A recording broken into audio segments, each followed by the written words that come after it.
what sometimes gets lost, we forget about the conversation with the athlete. How did the year go? What were the injuries like? Where are you at mentally? There's been some athletes that just mentally are exhausted. Go on vacation, I'll see you in 2 weeks. If we start training you now, by the time someone is paying you to do your sport, you're going to be burned out again and you're going to get hurt.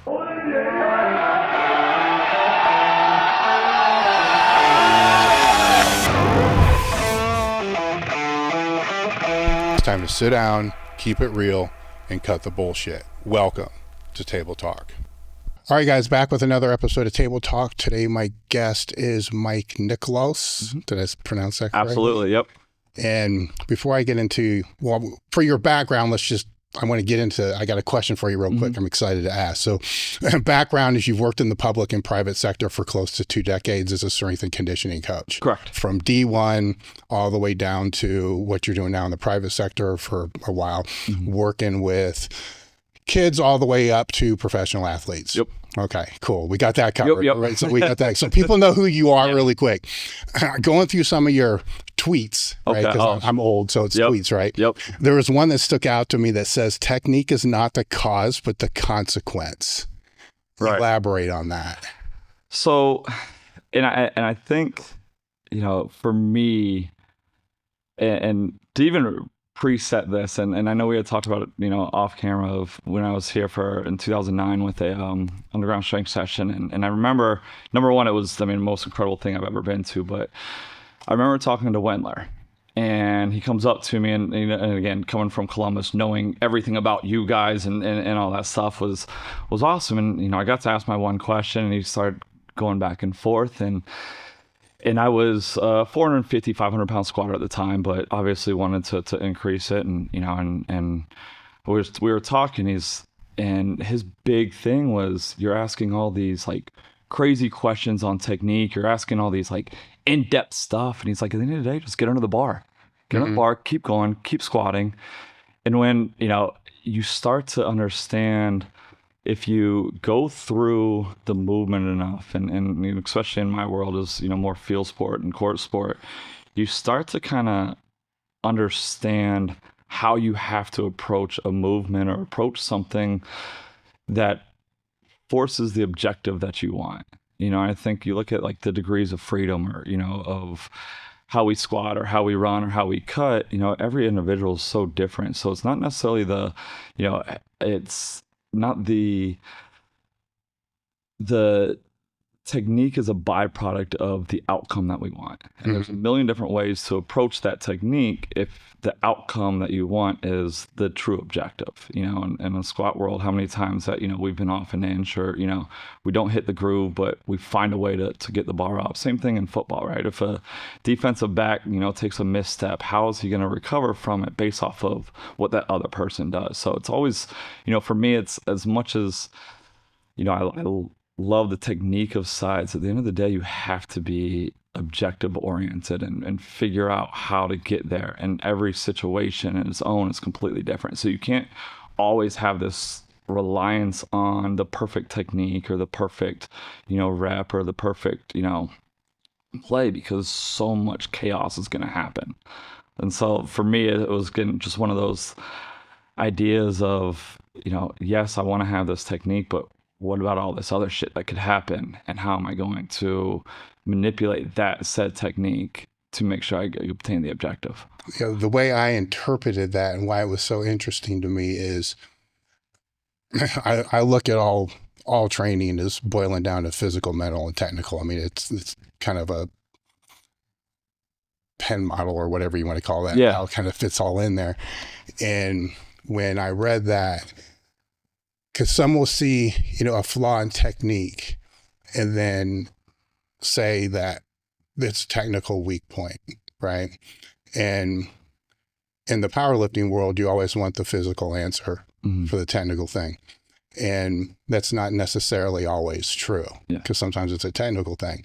But the word consequence made it very interesting, because in my brain, I went to, and what you're seeing in that breakdown is the consequence of all the training, all the preparation, the lack of recovery, and all those other factors that play into that, that's showing up as that. So it may be technical, but the word consequence, you see what I'm saying? The word consequence absolutely, broadened it so much that, well, maybe it's not technical, you know, maybe it is biological, right? You know what I'm saying? Yeah. Maybe it is all these other factors. And when you broaden that outside of the world of a squat, which is kind of a basic movement, right? And now you're dealing with cutting, moving, and all those things that athletes deal with, there's such a technique rabbit hole. Yes. Right. Especially if you're, and we'll get into that, but like combine prep, you know, there's a ton of technique there, right? Yeah. Does it transfer to the actual field? No, but does it get them on the field? Yeah. You know? Exactly. Yeah. No.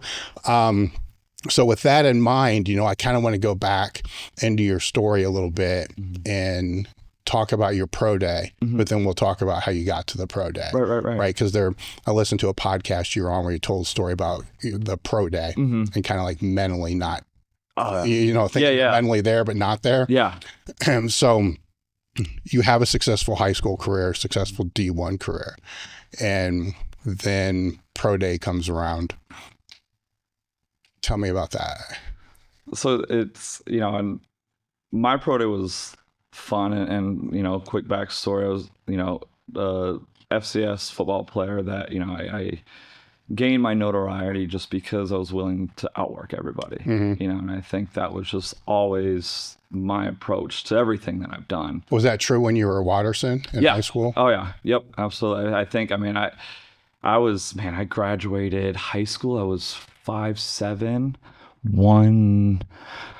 135, 145, and I was a linebacker, and we were a linebacker. Yeah, so we were kind of in what guys would call now is got like that buck, that guy that kind of walks down right behind the linebackers and just fills gaps. Yeah. And I was always undersized, but it worked for me because nobody could see me. I had, you know, 220-pound linebackers in front of me, so they'd get cleaned up, and then I'd just come through. And you know, it was always, you know, I think that the easy term is imposter syndrome of like, I only knew to work. I knew nothing else but to work, but I just kept, for me, what I felt was accidentally putting myself in these situations of, you know, being all state in high school. And then I ended up going to a military prep school where, you know, I was the only one that wasn't top 10 in their country. I was a nobody, you know, that just all I knew was work. And then that brought me into Robert Morris, and, you know, I started out sixth string and all I knew was work, you know, and there was nothing that I knew outside of that. But once I would get to that position, it's like, oh crap, well now what do I do?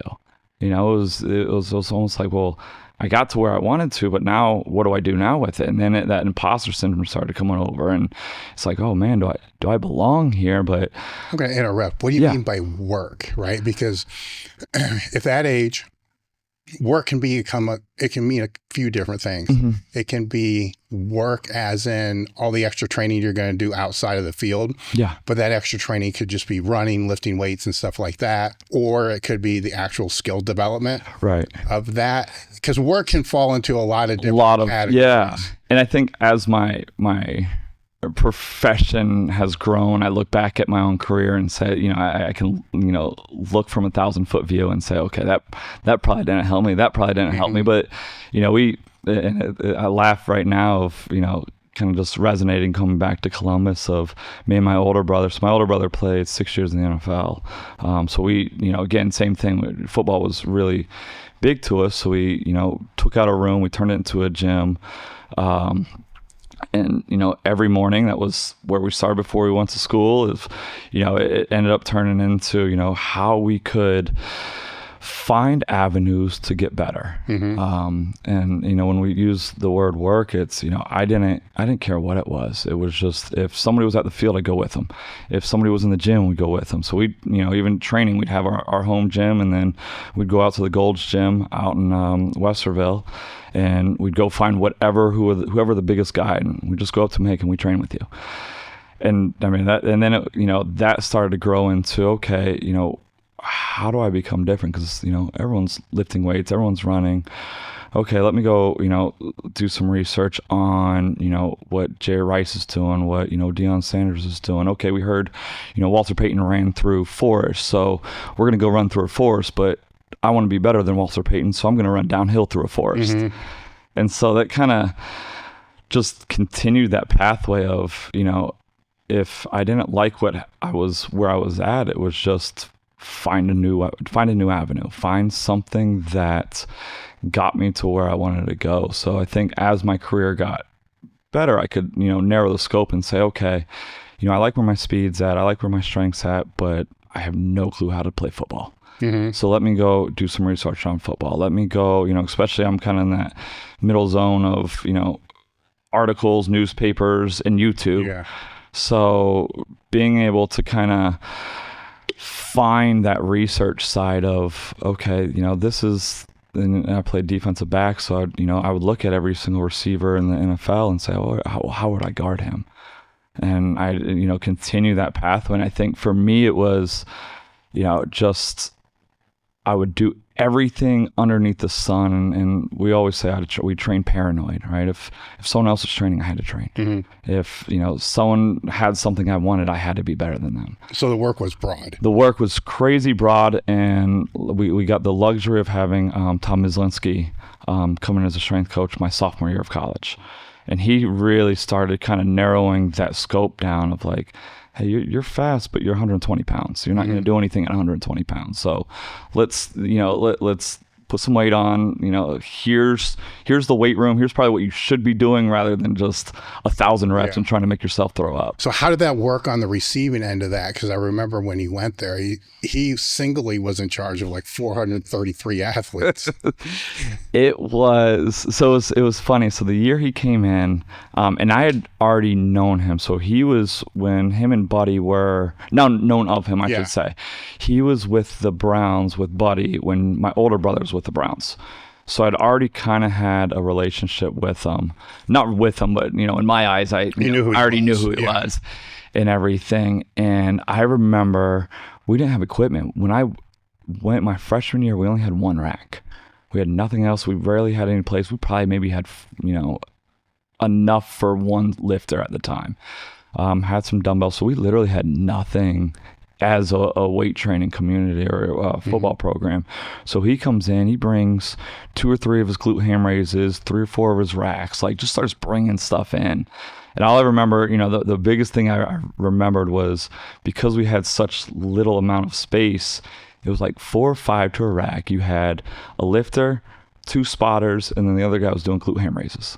So everything we did, so we would just, 100 glute ham raises a day. Like it was just in my brain. But he really facilitated just the entire program of the weightlifting and the strength and conditioning side. And our football coaches were not believers of the weight room. Obviously. They did not care. They were, 80s football coaches in the NFL. They had retired.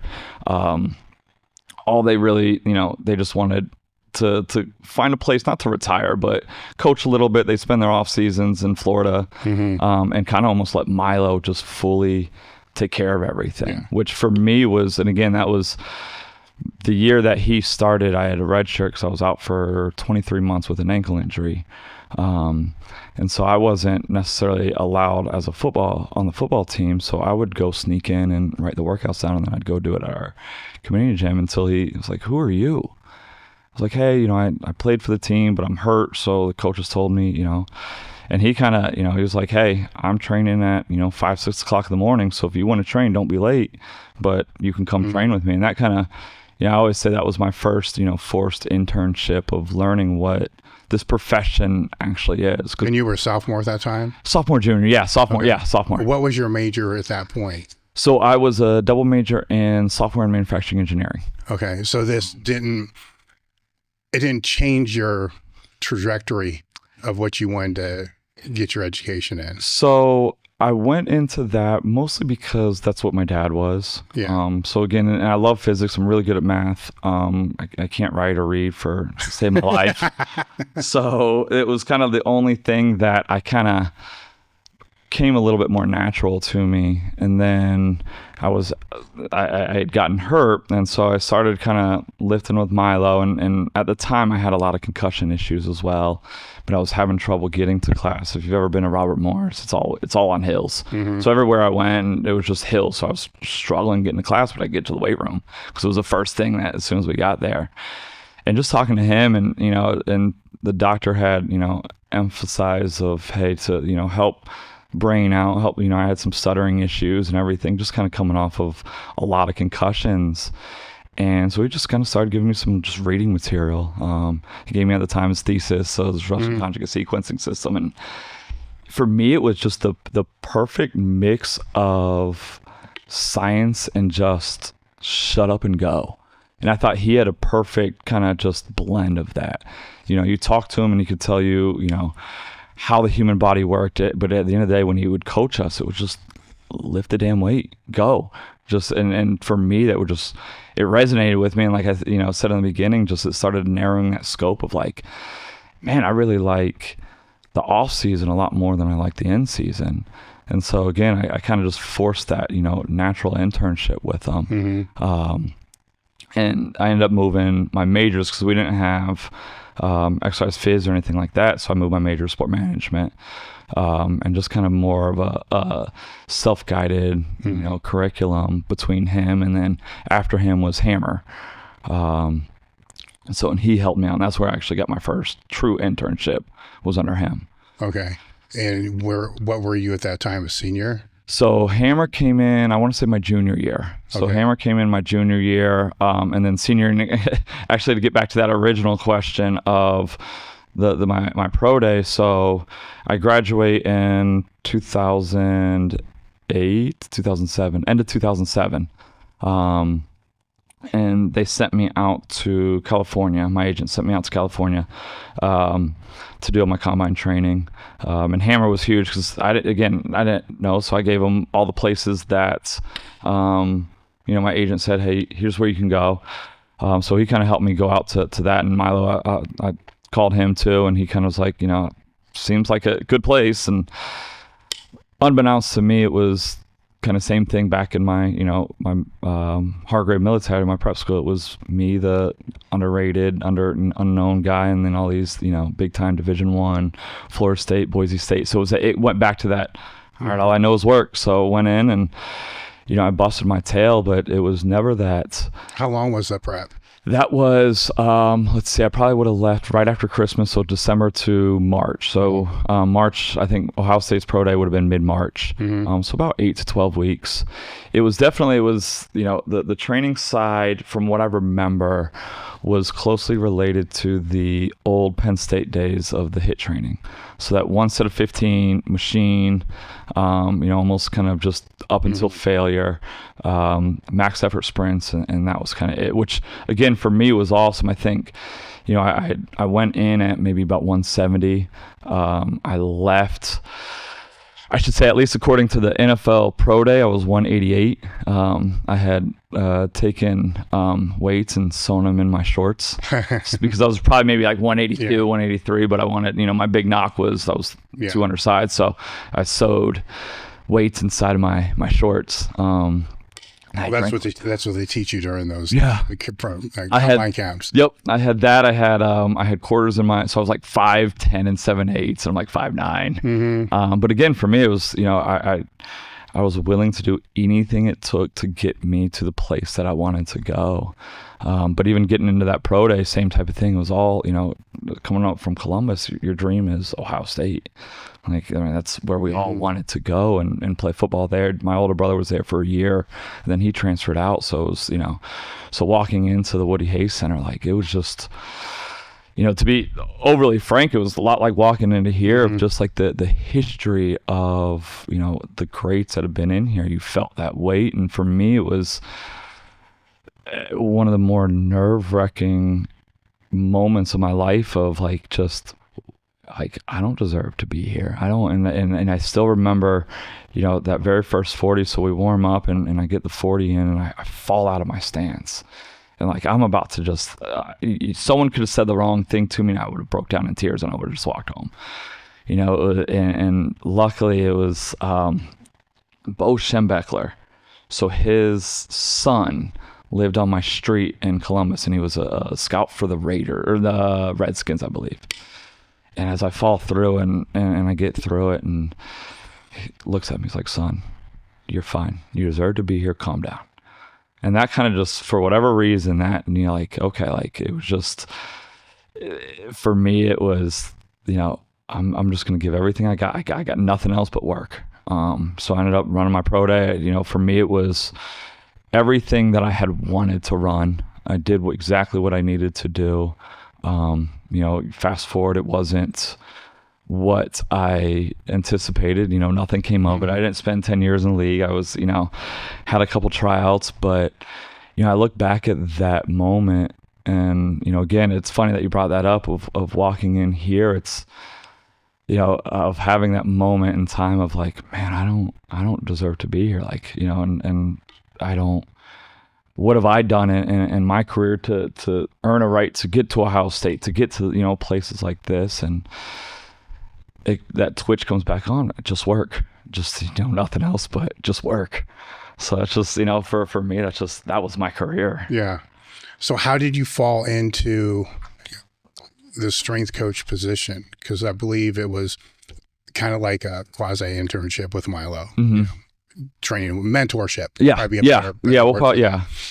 And what happened after that? So after Milo, Hammer comes in. And in first conversation I remember, and because he was writing for you guys at the time. Yeah.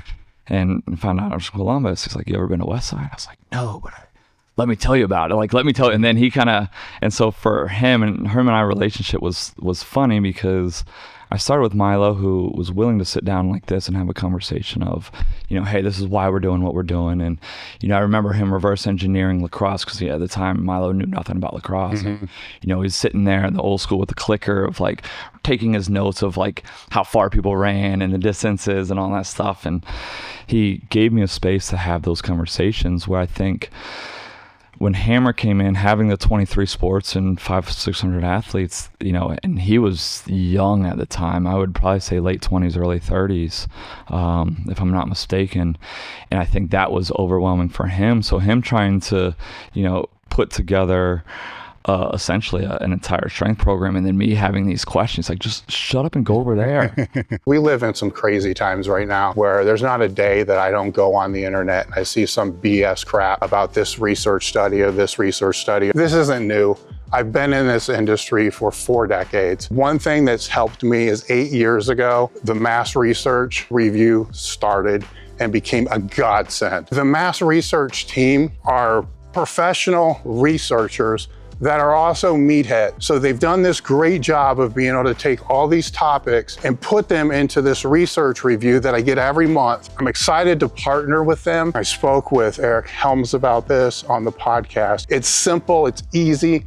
They're offering a 20% discount to all podcast listeners. The code is elitefts20. When you join, you get the research review, which is going to be sent to you every single month. That has 7 to 9 articles in there. The archive, which is 1,500 articles, thousands of videos. Just head over to massresearchreview.com and use the code elitefts20. The link will be in the description. And, you know, and again, same thing, like I wanted to work hard, and Milo had been awesome to me. Milo knew that, you know, that I needed that extra work, or else I would go out on my own and go do it myself. And so he would, you know, and I look back again, it would just be mobility stuff. It'd be, you know, hey, go over in the corner and, you know, foam roll, where Hammer would be like, no, don't. And so and he laughs all the time, and he'll text me and tell me, yeah, I was his hardest athlete, just because I didn't want to do what everybody else was doing, because everybody else was getting those results. I wanted better results. So do something different with me, because what they're doing is going to get those results. So we had that, and, you know, and then I go do my pro day, do all that stuff. I go back to Chicago, because my brother had just opened up the facility that I'm currently at now, and do another internship as a younger brother would of, hey, I'm not going to pay you, but, you know, work these 30-40 hours. And so, and then at the time I was playing indoor football, so with the Chicago Rush, and that whole league had folded, and just that to me on a mental side was just it. I was just exhausted. I'd done everything I could to the sport. I wanted nothing to do with it. So I go back home, and it's actually funny, I'm staying in Grove City right now, literally across the street from the Verizon Wireless that I worked for 6 months. So when I came back home, I worked for Verizon Wireless. And I didn't realize it until my wife had said something, which was hilarious to me because it looked so different. And then I'd gone up, about 6 months into it, hadn't touched a barbell, hadn't done anything, wanted nothing to do with the sport. I go up just to go visit some friends, and I call Hammer, and I give him a call and say, hey, I'm coming out here. And, we talk for a little bit and everything. And then I go back, and just seeing the weight room again for me kind of was like, man, this kind of feels like home. So, I started reading, and I kind of started getting back into the weight room and all that stuff, and go back up there again. And funniest, again, the story of, I go in there, and again, I needed to be different, so what I had done in the past, I didn't want to do because I needed to be different. So I jumped on, the Mike Boyle train of, don't squat, don't box squat, only, trap bar deadlift and single leg squat. And what were you training for at that time though? Because football is then, it's your identity. Still kind of had that itch. You know what I'm saying? Yeah. As a kid. I still kind of had that itch of, man, maybe I'll get a comeback. And it was probably middle of that, I got a call from another indoor place of asking if I wanted to go play. All right. So it was still football. So it was still kind of just in my brain of, and again, having that kind of just football of 12, 14 years, and having almost that identity crisis of wanting to continue to play. So I thought that's what I wanted and everything, and that. So yeah, I think in reality, I look back and I was like, there's no way I'm going to play. But in my brain, it's like, okay, I'm just a call away from the NFL just giving me a call. And, all those stories of the guy that's, sweeping floors at Walmart, then he gets a call and he spends the next 20 years. I thought that would be me. Yeah. So it was more of, I'm going to train and stay top of my game just in case. Just in case, yeah. Right. But that just in case is a long shot. Yeah. But it provided enough motivation and discipline for the transition. Yeah. Because you didn't train at all, right? Because it's like, no, I get it. Like identity crisis, screw this. I don't want anything to do with it. Yeah. If I'm around it, it's just going to piss me off. Yeah, exactly. So I'm just going to stay away from it and sell phones. Yeah, exactly. Yeah, exactly. And that doesn't last very long. No, not at all. And I was like, man, I'm getting these rashes from wearing a shirt every day. I've got this tie. And that's when I go up to Hammer, and, I'm talking to him about the reading that I tell him that I no longer want to squat on my heels because athletes run on their toes. So I'm going to squat on my toes. And he looks at me and dead stares like, what are you reading? Mm-hmm. And that was the first conversation with him and I where, he really broke it down in a way that resonated with me of that this training's so much more than, lift the heavy weight, go sprint, go do this, go do that there's this science. And again, I told you that, I had the engineering background. So having the physics side and really getting into, how levers work, how we create force, and so I finally asked him, I was like, hey, I've saved up enough money. Can I get an internship? I'll just stay here. I'll find a place to live. Can I hang out? And at the time he had no internship. And again, he had 23 sports. And he's like, well, actually, me and my wife are going on vacation. So I think I'm going to need someone because I forget who it was that was coming in to help him probably about 4 or 5 months later. So he's like, I got 3 or 4 months. You want to come in? Come on through. And so it ended up being me, another guy that I played with, and a girl that all just kind of interned with him. And that was cool just because it still was a good transition for me of, I'm not sitting down in this curriculum of, learning the true science and everything, but we would train and he would talk about why we're doing what we're doing, and then I'd ask more questions, and instead of sitting down, he'd hand me a book, and then I'd go through that book, I'd have more questions, so that kind of self-guided curriculum. And then it was like, okay, at the time you really didn't have to go get your CSCS or to get in the collegiate side or anything, so he gave me that book and he's like, go get this test. And fast forward, I, unfortunately didn't get it because life happened and some other things went on in my life that just kind of monetarily went somewhere else. But, I really started diving deep into it, and I was like, okay, this is kind of where I want to go because this stuff just makes sense to me. Where some of the other professions that I was looking into, like, it was just hard for me. I told you that reading was hard for me, but you give me a physics book, you give me an anatomy book, and for some reason it just resonates with me because I can bring it into a real world atmosphere. And so that kind of gave me, with him, and then, to again, be completely transparent, what I was missing from that was that community of, what I had in football, right? All my friends came from football. My life, my identity came from football. And that was when we actually came down to an underground strength session. And for me, again, it resonated with me so much was because, and you may remember this more than I do, but it was a lot of guys that wrote for you. It was all your sponsored athletes, and we all just lifted, and everybody just talked. They were willing to help each other out. Again, Jim Wendler came over to me, and I was the smallest in the group, and he comes over, he's like, "You want to do a pull-up competition?" I was like, I can beat this 300-pound man in a pull-up competition. And then he does it with 120 pounds and obliterates me. But it was, and then talking to Joe Ken and you and just finding that community. And for me, it was, trying to not necessarily find that identity, but just kind of finding a pathway to that next stage in my life. And that to me, and I remember leaving, the compound, and I go to Hammer. I was like, this is what I want to do. Like, let's set up how I can, do what I did in football, as far as, whatever I need to read, whatever I need to do. And so he kind of, helped lay out a curriculum, and then, that brought me to Northern Illinois, which was nice. So I did another internship with Northern Illinois. So I lived in Bolingbrook, and at that time I was interning. I was there from 6 a.m. to 12. I'd come back home. I'd work at GNC. I'd work 2 hours at JR's facility, my older brother, and then I would bartend. I'd do that till 12 o'clock. And I did that for probably about 4 or 5 months.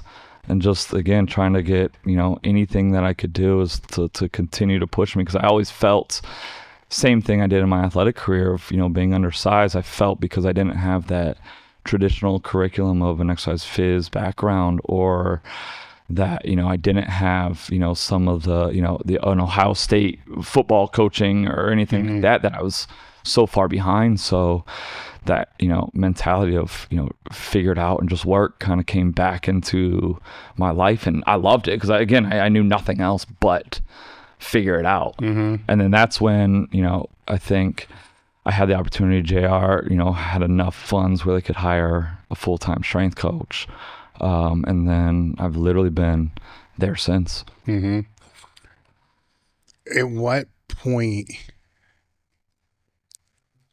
what I'm looking for here, because it is kind of like this identity crisis, but then you got to form this, you don't, because you went through that identity crisis type thing with the football, right?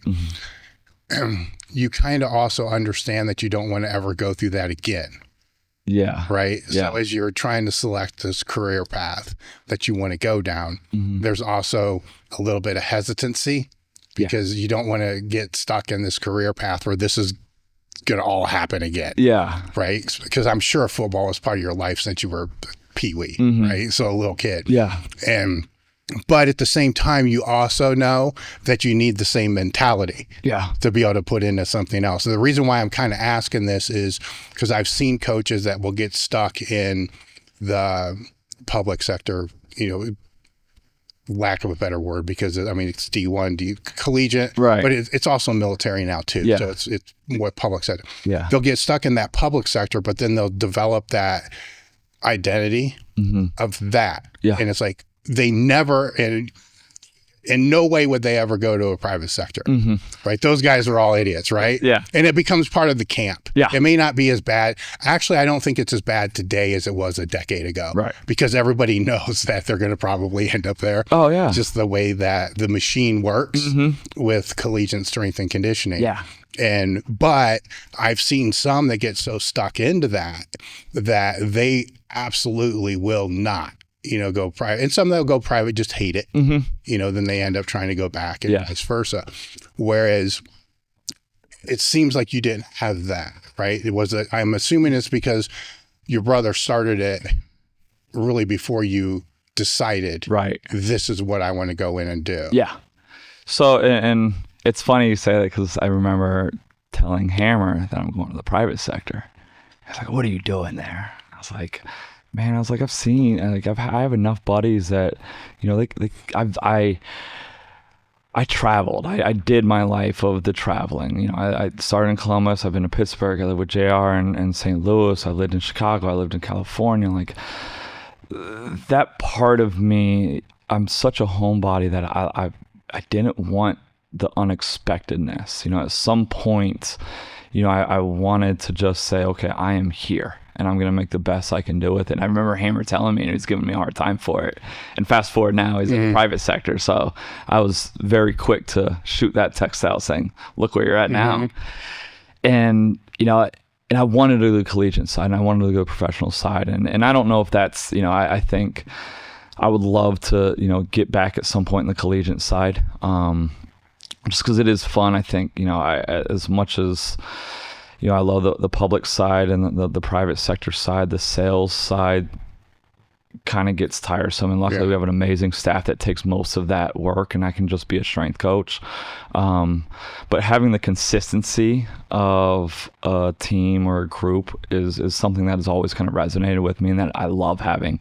You know, I don't like just having, okay, this guy's going to come in once a week or twice a week, or he'll be here for a month. But kind of getting back to the original question, as far as, you know, where I wanted to kind of take that, you know, and again, as I had mentioned before, life kind of happened, and my dad had gotten sick at the time, where I was kind of just trying to figure it out, you know. And again, I still wanted to be in the collegiate side, because again, at the end of the day, that was where we all wanted to go. Like, that was, you know, those guys were seen at the time at a higher light than what the private sector guys were. And my dad had gotten sick, so I had to keep kind of going back and forth to Columbus. And I remember him talking just about, you know, the future and everything. And he was just so excited that me and JR were working together. And he just kind of kept bringing that up towards, you know, the end of his life, and, you know, how awesome it was for him. And, you know, for me, it was just kind of just one of those, like, meant to be type things, that entire pathway of my life kind of brought me to the moment of, you know, what I thought I wanted to be and what I thought that my goals were.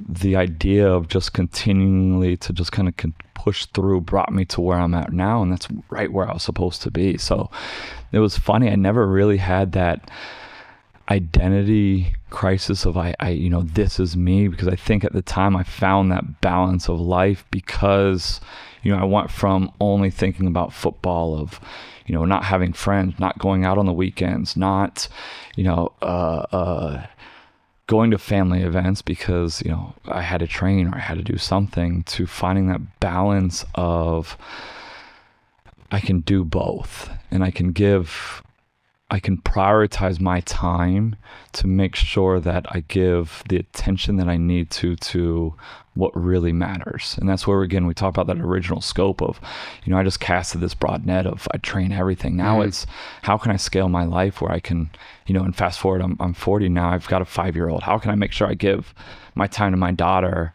and my wife and my family, but also try to be this really good strength coach that, you know, can impact lives and you know, continue that side of performance of getting athletes better. Now, with these two sectors, I want to bring something up just for those people that are moving down this path. Is, you mentioned the sales being part of the public sector, or the private sector, but when you're in the public sector, the easiest role to play in this whole game is the athlete. Yeah. That's the funnest, easiest role. Just train your ass off, listen, know your skills, eat, recover, go. Yeah. Right. And I think that for all the meatheads that I've ever known in my life, we all want that to be the career. Yeah. Right? Yeah. You know, we try to mold that into whatever we do there. But in the private sector, or the public sector, it's not just the strength and conditioning. You know, there is also the communication with the coaches. There's budgets, there's recruiting, there's all these other hats that don't really ever get spoken about because everybody thinks just strength coach does this. Yeah. Like, yeah, kinda, but also this. And, you know, one coach, 600 athletes, this, you know, it adds up real quick.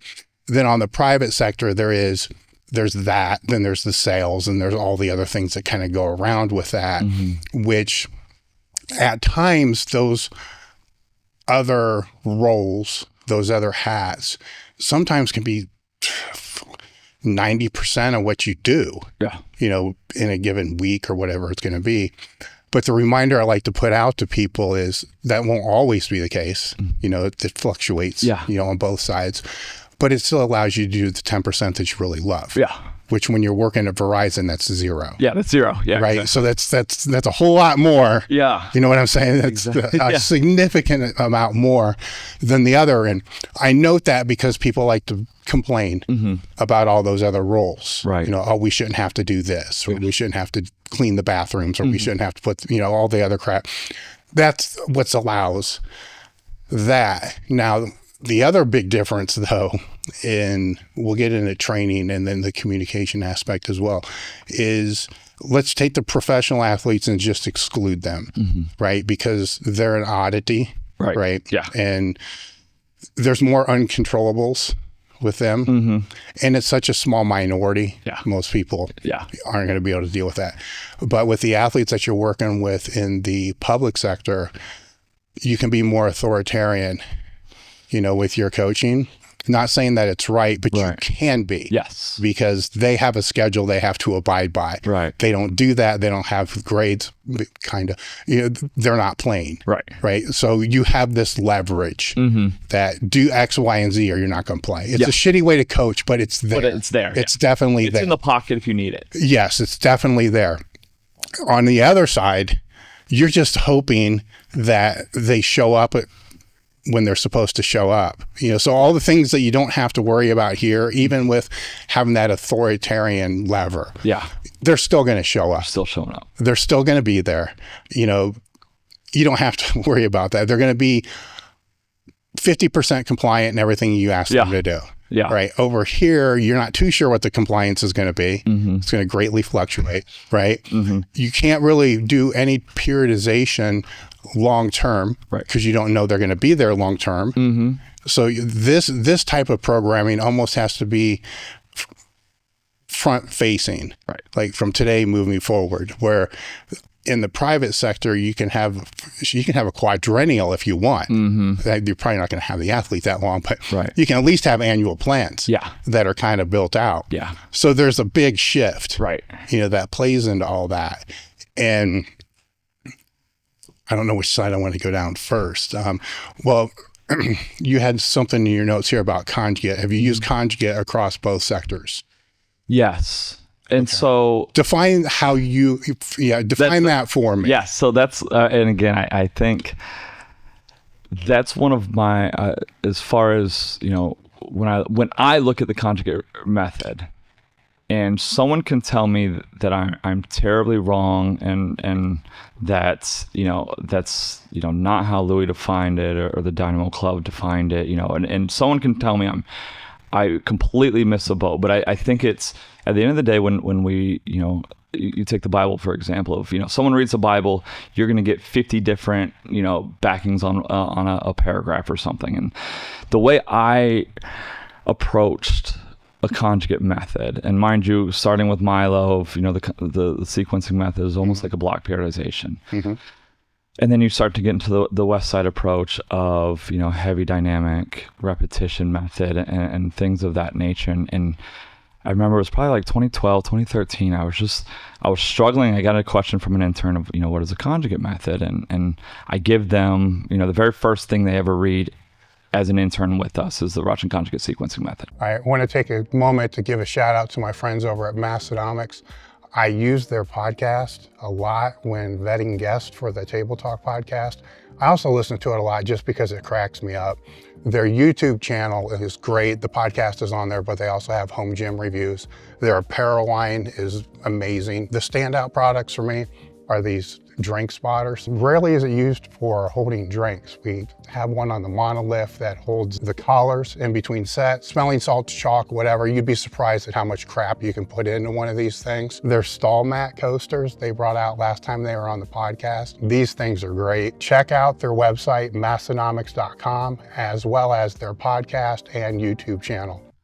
Because I think, getting into how we train, we use that as the framework of how we can kind of categorize an athlete of, are they learning to play? Are they learning to train? Are they in the competition state? So, but I get that question, and it's, I start kind of going down the rabbit hole, and Verkhoshansky in one of his forums, someone asked that question of what do you feel about Louis' conjugate method? And Verkhoshansky comes out and he kind of gives his backing of how he designed the conjugate method, and it was, for him, it was using specialized exercises within the context of a jumper or a sprinter, so kind of almost breaking down these parts of a full movement. If we're taking a long jump, so you've got your approach, you've got your load, you've got your takeoff, and you got your land. So breaking those parts down, and the way my brain kind of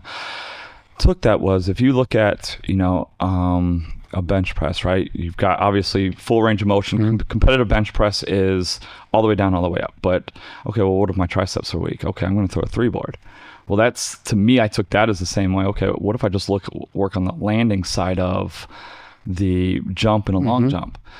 And then it's like, okay, what if this part of my game or of my strength is weak? Okay, I'm going to use a different bar for this. I'm going to use this. So to me, when I look at I think how a lot of people frame a conjugate method of rotating these exercises and using those 3 motor abilities, I still see the exact same method when I'm taking a thrower and I'm going to break down his throwing mechanics and work on specialized exercises in context of what we call, as a sport coach, indie.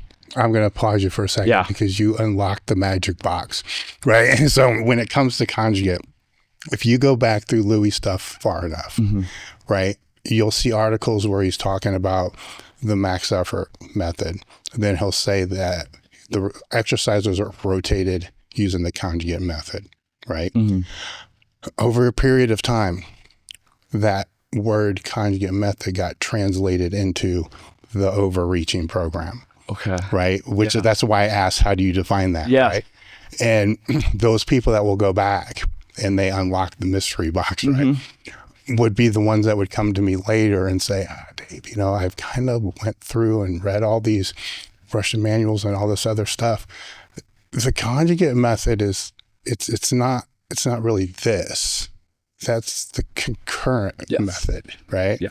And I'm like, true, very true.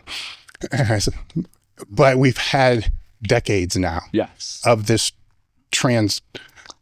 flip-flopping, of names, to where it's important. That's why I ask that question, right? Because I want to know how that's being defined. Yeah. Because some people are going to broadly define it across that whole scope. Right. Which that gets, the way that if they're trying to define it across that whole scope, the way I would differentiate, I can't say the word, the way I would separate it from other styles of training is it would be, you got training A, which is block periodization, but you're not allowed to use any transition blocks. Yeah.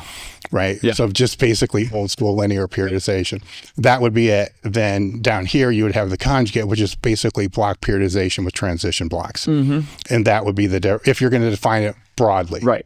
Right. But when you define it as it's supposed to be, right, as it's actual, in actuality, it is that. Yeah. It's the use of the special exercises that would have the highest dynamic correspondence to what you're trying to build. Yes. Which is plays, what I'm saying? Then that gets broken down into, even if it's a gen pop. Right. And this person can't do a body weight full depth squat. Yes. And how we can actually break that down to get them to. Yes. Yeah. So you kind of go through that. So that distinction's important for people to understand. Yes. Because the conversations can go, and all different types, because they'll say Westside conjugate, Right. or they'll say, you know, like winning conjugate or whoever's Yeah. conjugate broadly. But if you talk to somebody that's been in the weeds, they're like, no, not really. Yeah. That's more of a concurrent sequencing, Yes. you know, type of thing. And we always say, and you know, and again, how I've see it is the traditional Westside conjugate, or at least what the articles show, is it's conjugate for powerlifting. An idea that it's breaking certain movements down within the context of the main three. But then if you apply that same model, which isn't the wrong model, to a soccer player, a football player, that's when it starts becoming that concurrent sequencing idea, where we can, you know, apply that vertical integration of emphasizing certain motor abilities or more certain skill sets at, you know, different times as we're leading into more of a competition state. That's the stuff I geek out about, right? Yeah. Because that's when you start to deal with how fast does it take to develop X motor ability, and then if you were to cease training that, what is the regression? How long will it take? Because then that's how you kind of build. And that's great, right? And you can do this is the joy of that public sector, right? You can do that. You can do it. You can do it, right? And it's geeking out on programs as deep as you want to geek out on it, because that's almost endless. Because you have the strength side, but now you're going to start doing it with speed, you know, acceleration. I mean, it's freaking endless. I love it. Yeah. Then in the public sector, though, it becomes a little problematic, right? Because you can't, I guess you can, because it depends who you're working with, because now you're working with 8-year-olds all the way to, you know, older people, where I guess they can, everybody's, if you got a scale of shit suck, great. You know, everybody's going to be kind of shitty to begin with. And it's the same basic thing to get them to that next level. And so there would be a question for you. So in the private sector, what's the longest that you typically have somebody? Because you're going to have some people you've had. Right. So and things have changed with, you know, the abundance of, you know, sport being year round now. And I can probably speak more as far as, you know, from our 8 to 17, we'll get them in and out throughout a year, 2 years. I mean, we've had, and I was looking at it, I've worked with, I think it's over 10 athletes that I've had longer than 10 years, which for me is pretty cool to say that I've had them longer than I've had, I think, 4 athletes that have been 15 years that I continue to work with. Our younger kids, because, you know, they'll be in for, you know, 2 months, 3 months, and then they're gone, or they'll be sporadic for, you know, 6 months. So we'll just see them, you know, once a week or once this. Or our college athletes we have our senior group. We've got athletes that are going into college. So I tend to get them and beyond. So we'll have, you know, our senior group, our college prep group, and then we'll have our professional athletes. I'll get to see them the most. So football example, I think we've got, you know, 6 or 7 guys that started in December with us as that senior. So it allows me to have kind of that long-term developmental program. Our college guys will get from right now until they leave in end of July. Our pro athletes, we're heavy in football and women's soccer. So I'll get our women's soccer from October to February. We've got one girl that goes back and forth between a national camp. And then our football players, it's a mix between CFL, NFL, but they're usually December to March. Okay, so when you get in, this will be any of them. And so when you get them in, you don't necessarily know how conditioned or deconditioned they are, banged up. Yeah. Right. Because they'll have a little break after their season, I'm sure. And then they come in. So you have to assess. Yeah.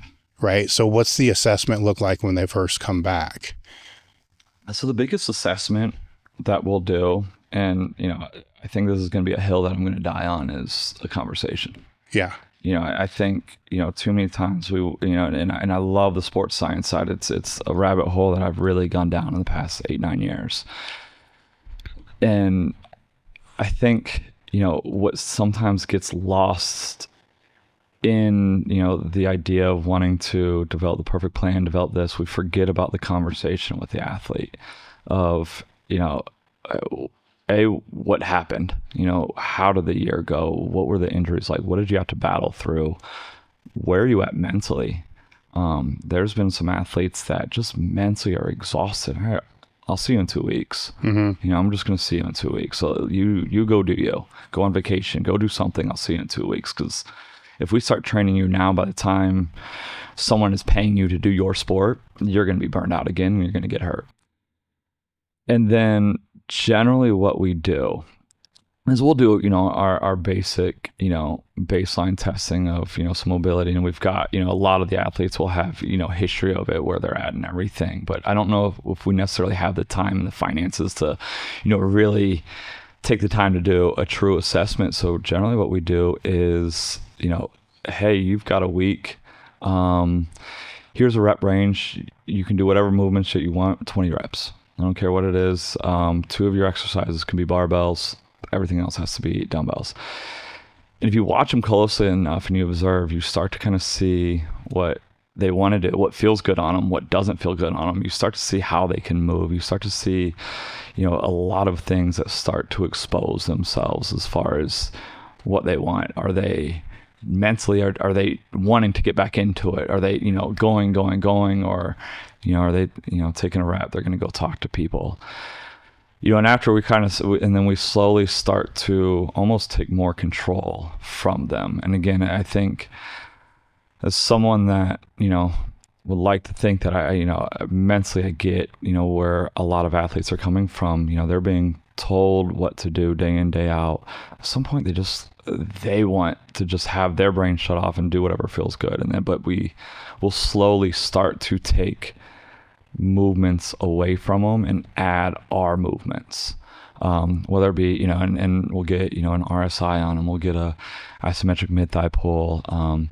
My wife she was a strength coach turned physical therapist, so she'll come and intervene if there's something that I see. Hey, can you come check this out? So she'll come in and take a look at some of our athletes. We'll, if we're feeling comfortable with them, we'll get, a squat at, 0.6 meters per second, just something that kind of gives us an idea of where we're at. But we can also, through warm-ups, kind of use that as a readiness scale of, as they're warming up, to something heavier. Okay, where's that 0.6 meters per second at? Is it faster than, weeks prior? Is it slower? So now we can have a little bit better gauge of where we're dosing our athletes. What it sounds like to me that you're describing would be a transition block. Yeah. So the conversation is a big takeaway that people should have with that, because if they're an athlete at the level that they're going to be able to pay you, obviously they're taking their sport seriously, right? Absolutely. If they weren't, they wouldn't be doing that. So in their brain, they're going to be as forthcoming, mostly enough. Yeah. Forthcoming enough to let you know what they think, how the season went, where they think their weak points are, where they think they faded out. Yeah. Throughout longer seasons, there's drop-off points. Right. Good strength and conditioning coaches should help kind of avoid that, but to some degree that's not in your hands. Yeah, exactly. But at least you'll kind of know where that is. And then by observing, athletes in the wild, is kind of what you're doing. Yeah. You'll be able to, as you described, you'll be able to see what they want to do, what they avoid. They may try something, but then not complete it. And it's like, why that? Yeah. And they tried to squat, but they did one set and walked away. Like, something's fucked up. Yeah, exactly. Yeah. There's a reason why they just, moved away from there. And Then you get the buy-in, right? And they grease the machine, I guess. Yeah. Just on their own. Then through that progression, depending on how long you have, you're going to build them, take them through these different blocks. Now, with those different blocks, if that's a transition block, what would the preparatory block look like? So preparatory block for us, and again, I do think it's even though our professional athletes are probably our minority, I think, when I look at our true programming, that's where it's navigated, because I will get more say with them, and we've had the luxury of majority of our pro athletes started with us when they were younger, so there is that nice good trust balance that we have. So they're going to go more of a true 4 to 5 day block where you've got, and I'm going to tag it as a heavy lower, heavy upper. They'll do zone 2 work on Wednesday, so just walk or off feet zone 2 work. They'll do a repetition upper, repetition lower that Thursday, Friday. More zone 2 work Saturday. Go find woods, go play, get away from everything on Sunday. And we'll pair that with Monday's going to be more of what we tag as a high force day. So that's where, it's going to slowly start to be heavier. We're going to, if our block 0 is going to be a little bit more heavier, isometric based. So we're actually, in the beginning phases, we flipped the triphasic method around. So we'll start with more isometrics just to build some robustness at certain joint angles and everything, and kind of unfuck everything that's been fucked up. And then we'll go into more, somewhat of an eccentric phase, and then we'll kind of get into, but I'd never call it more of a triphasic because it's just an emphasis. Nothing, there's no true, everything's isometric. Yeah. It might just be dosed in it. But that's where we'll do more sled sprints, and we'll slowly, take away sled sprints to actual 10-yard sprints. So we'll call that under 15 meters. So it's going to be all linear base under 15 meters. Our Tuesday is going to be our tempo day. So Tuesday is going to be our low day. So it's going to be that upper body lift. It's generally going to start with some sort of off-foot conditioning tempo. Again, if they just spent 9 months or 4 months sprinting or running, I'm not going to have them continue to beat the dead horse. So we're going to just try to build capacities beyond, just getting that impact volume. Wednesday is going to be more just pure zone 2, just to build aerobic base. Again, it's something that they probably haven't redesigned, but it's going to set that platform for later down the road. How are you going to build those capacities without foot contacts? So we'll still get it in on their Mondays and Fridays. So their biological, capacities will be done off foot for that first block. As we're starting to build on foot volume with shapes. So what their 10 meter looks like, we'll start getting them in upright posture for sprint mechanics. So we're not going to fully sprint them with any high intensity, but to mitigate the chances of injury, especially coming off of that, I can probably push the crap out of them. I can get, if we're going to, get in the lactic side, it's going to be through a prowler push. But I can 10-yard sprint them. So I'm going to slowly start building that volume through their 10s, 12s, 15s.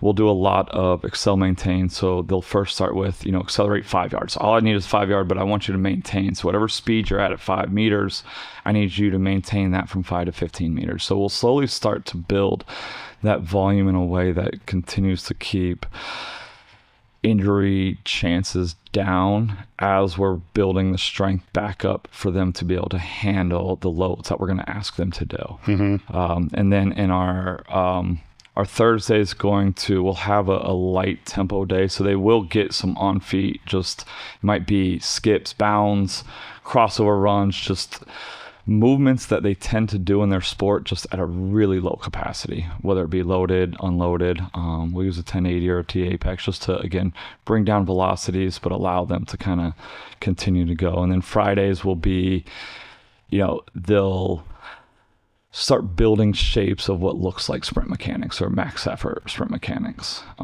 Again, I want them to get in that shape, but, the coming back to your original conversation of, you don't know where the athlete is. And a lot of us I've got, 5 different athletes, 6 different athletes from 5 different places.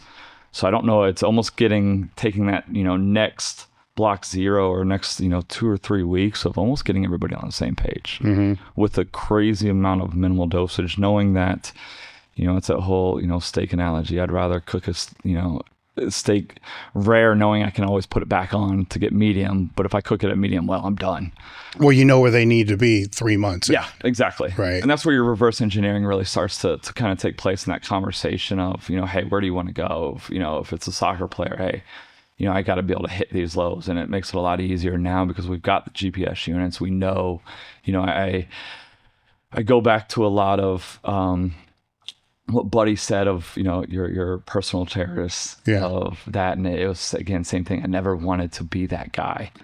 And so I've always, and I make it a matter of fact of I'll always try to reach out to whoever that strength coach is. And I've had, some amazing conversations with some really awesome coaches that are willing to provide that data for me. Hey, here's the volume of training load that we're anticipating in March. It's going to be crazy light, but, so we'll try to, we'll work on, if I get what that looks like, fast forward into the realization phase, we'll attempt to get to, 100, 110% of whatever, is anticipated that week back. And if not, there's enough research out there that we can kind of guesstimate as far as, where we need to get them.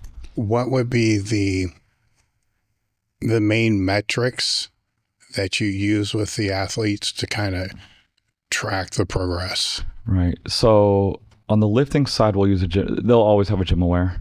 So we'll always track that. So, it'll never be, hey, hits 85% of X or any of that. It's always you've got warm up till you get to 0.6 to 0.75 meters per second and then sit in that. And then we just track it and kind of, we start to make sure. And again, kind of when I talked about that 0.6 meter per second on the lifting side for us is an important kind of just battery that we want to use, because I think it helps tell us where progress is. But if you're going to put, actually identify that's where that, that power zone is going to really be. So that generally, and usually you're always going to hit that metric at some point throughout the week.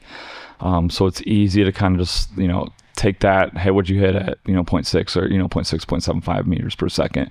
What'd you hit? Cool. Now we can really start to identify, are we getting fatigued? Or they, is, week 1 were they hitting 185, but now, week 3, they're at 165. Okay. Chronic fatigue might be starting to take place. Do I want that to happen? Probably, because training is training, but at least I have a forefront. On the running side, we've got our lasers, so we can track, at any point of a run. So that tends to always be, so anytime that they are running, at least on the beginning phases, they'll always see where that first 10 meters is. So again, that's going to be tracked and analyzed. We'll get an isometric mid-thigh pull. I made one just out of a crane scale and everything. That will tend to early in the stages to start being tracked. And then we'll get an RSI. So just a reactive strength index of drop jump. We did just purchase that 1080 or the knockoff versions, the TA pack. So that's been easier but harder in a way. So what it is it literally measures, max velocity, measures all acceleration patterns, it measures force output, measures power output, but then it also gives you if there's a limb differential, so it gives you balance per each step. So you'll actually get a chart that says, okay, here's how the velocity pattern worked, and it hits, left limb, right limb. That's been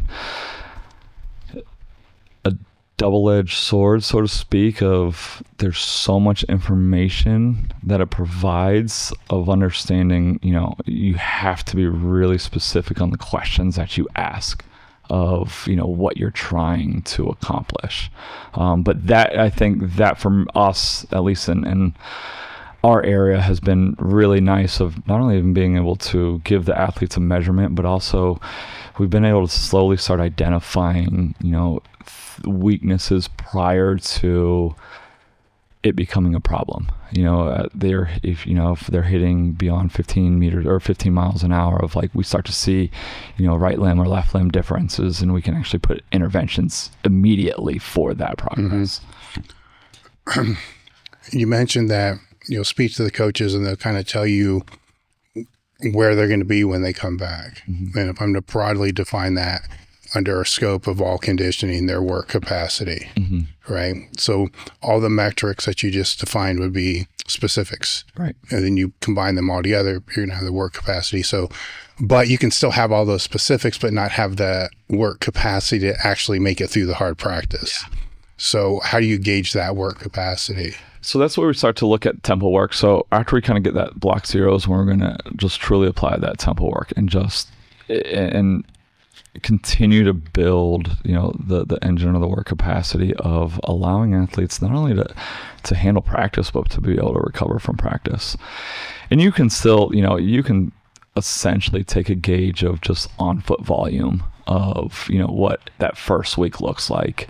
And like you said, you can specify it of, hey, we're getting 400 meters of sprint work, we're getting another 600 meters of high speed work, and then, 8 miles worth of, just low impact.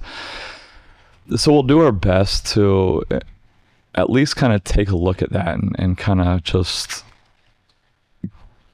give a rough estimate of, let's make sure that they can handle that amount of volume on just a tempo day, right? And I think Charlie Francis was big on, your tempo should be, or you start to say that your sprint work should be anywhere from about 15 to 25, 30% of what your tempo work should be.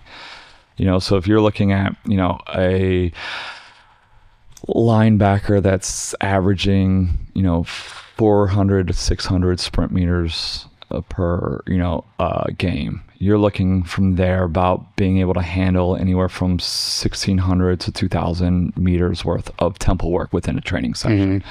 Dave Tate here from Elite FTS to talk to you about bands. We've been a supplier of bands for almost 2 decades now. So I've known my way around the band landscape. When I'm talking about bands, I'm talking about floss bands, long bands, short bands, bands you can use for resistance training, mobility training, body weight training, and flossing. One of our most popular bands, or actually our most popular bands, are the long bands. The long bands are typically used the most with squats, bench presses. Our floss bands are bands that you wrap around the joint to be able to help with mobility, circulation. And the short bands are designed for shorter range movements, bench press, deadlifts, and a lot of times people will use them with resistance machines to help accommodate the strength resistance curve. Head over to elitefts.com and look for bands in the toolbar or blowout menu. So we'll build more than that. So we'll try to really, and again, depending on where that athlete's at, if we can build work capacity without deterring what their sprint works looks like, we're going to continue to build it, just because at the end of the day, it's not what you can do, it's what you can recover from. Yeah. Well, the importance of that too would be there's going to be a regression once they get into practice. Yeah. Right. Because you're going from the GPP to the SPP, and it's, yeah. So you have to overbuild the capacity. Right. Yeah. Right. Usually, and from the coaches that I've talked to and buddies of mine that are in the collegiate, it's, if we're looking at football, it's whatever your goal is, whatever you're building throughout the summer, it's going to be about, you're looking at they're going to drop it down to about 60, 70% of work capacity. So again, if we're, just quantifying a number, if we're looking at 1,000 yards of total work capacity going into the fall camp, you're looking at, they're going to hit, 600, meters of work that week. So a lot of coaches kind of can give at least an estimate of where that's coming back from. But yeah, I think, if we can make sure that they have that work capacity. And again, you're looking at these professional athletes that are going day in, day out. If they can recover quicker than their teammate or person that they're trying to get a job from, that only helps them out, because everybody's great that first week. Everyone's fine that first week. It's that second, third week that, you have to have that chronic capacity to be able to handle the workloads that are asked for you. So how will all this pivot if you're dealing with combine prep or a tryout?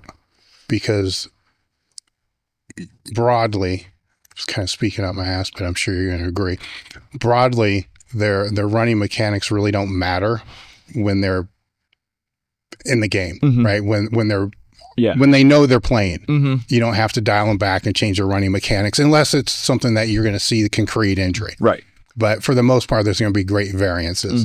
But if it's a tryout or if it's going to be a combine or pro day, then it matters a lot because it can bring the times way down, even though they're going to regress back to what they normally do. It's just the game, right? Exactly. You're training for a different event. So how will that change? You're playing combine. You're playing combine, but you got to play combine because it can make a huge difference. Agents will pay a lot, to be able to get those up.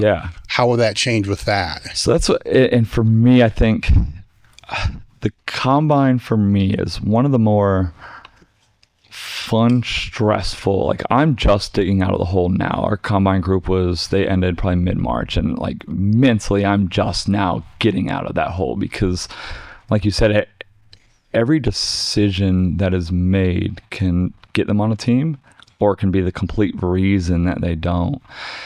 And I think first on a biological side, it's, minimum dosage. I'd rather stack days than try to push it. But you also, on the other hand, have to push or else they're not going to be able to, finish a 40. Yeah.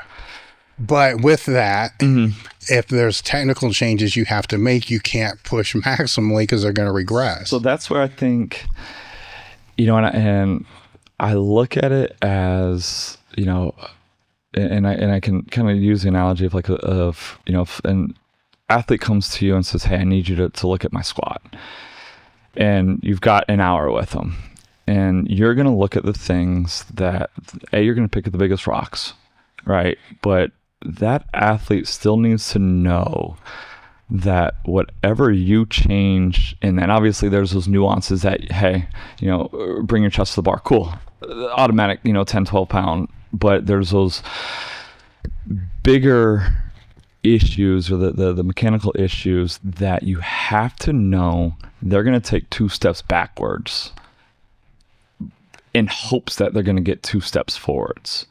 So that's where, I think the art of when you see them run, and the scariest day is when we have to pre-test them. We do it obviously because we need to know where they're at at some point. Same thing, we need to observe how they move. Agents wants to know where they're at, but that's always the biggest skit because you have no clue where they're coming from. But you have to, we're going to have this drop off. If we're looking at purely sprint work of, the athlete comes in and runs a 4.5, probably for the next 2 to 3 weeks, they're probably going to be pushing 4.7, 4.8 because we had to change those things that either A, kept them out of harm's way, or B, will end up having this bigger effect of dropping their speed. I think that's where it gets scary of athlete that comes back-sided, so heels are kicking their butt. Okay, well, if I bring them front-sided, how long is that going to take me to get them front-sided? Okay, what's the second and third order of effect if I get them front-sided? Now they're putting more stress on their hamstring, so now is their hamstring going to blow if I bring them more front-sided? Okay, how long is that going to take for them to get more comfortable and just forebrain, ability to not have to think about, let me get out in front. And those, I think those become at least on the combine side, the fun guesses. Well, they become complex, right? Because if we use the example of the hamstring that you just talked about, you can strengthen it, but if you strengthen it, now you're also overloading it. Yeah. So do you strengthen it at the demise of now you got to pull back on the technical aspect of the running to be able to strengthen the hamstring? Yeah. How long is that going to take?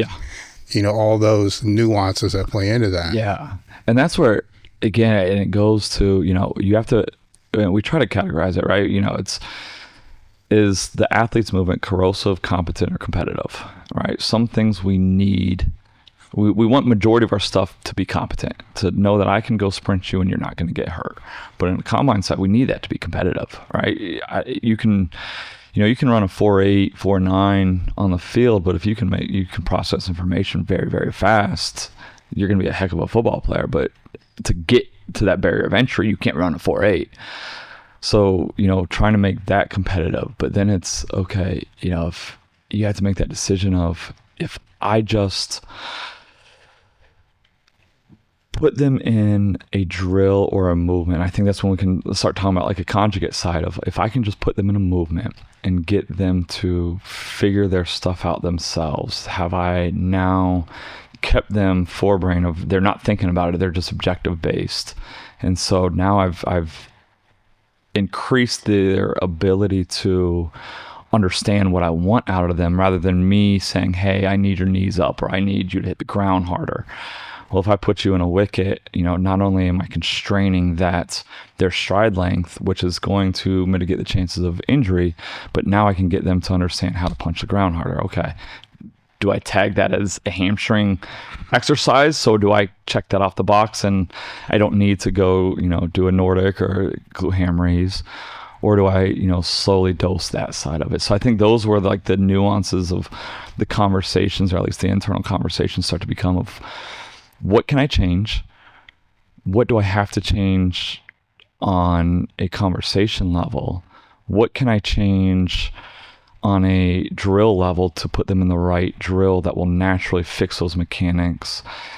Or what do I say, that's not worth my time? It falls back into that conversation level, which stuck out to me as you were saying that, because it's simply asking them what their history of hamstring injuries could play a huge role in all that, because they could say, I've never pulled any hamstring in my entire life.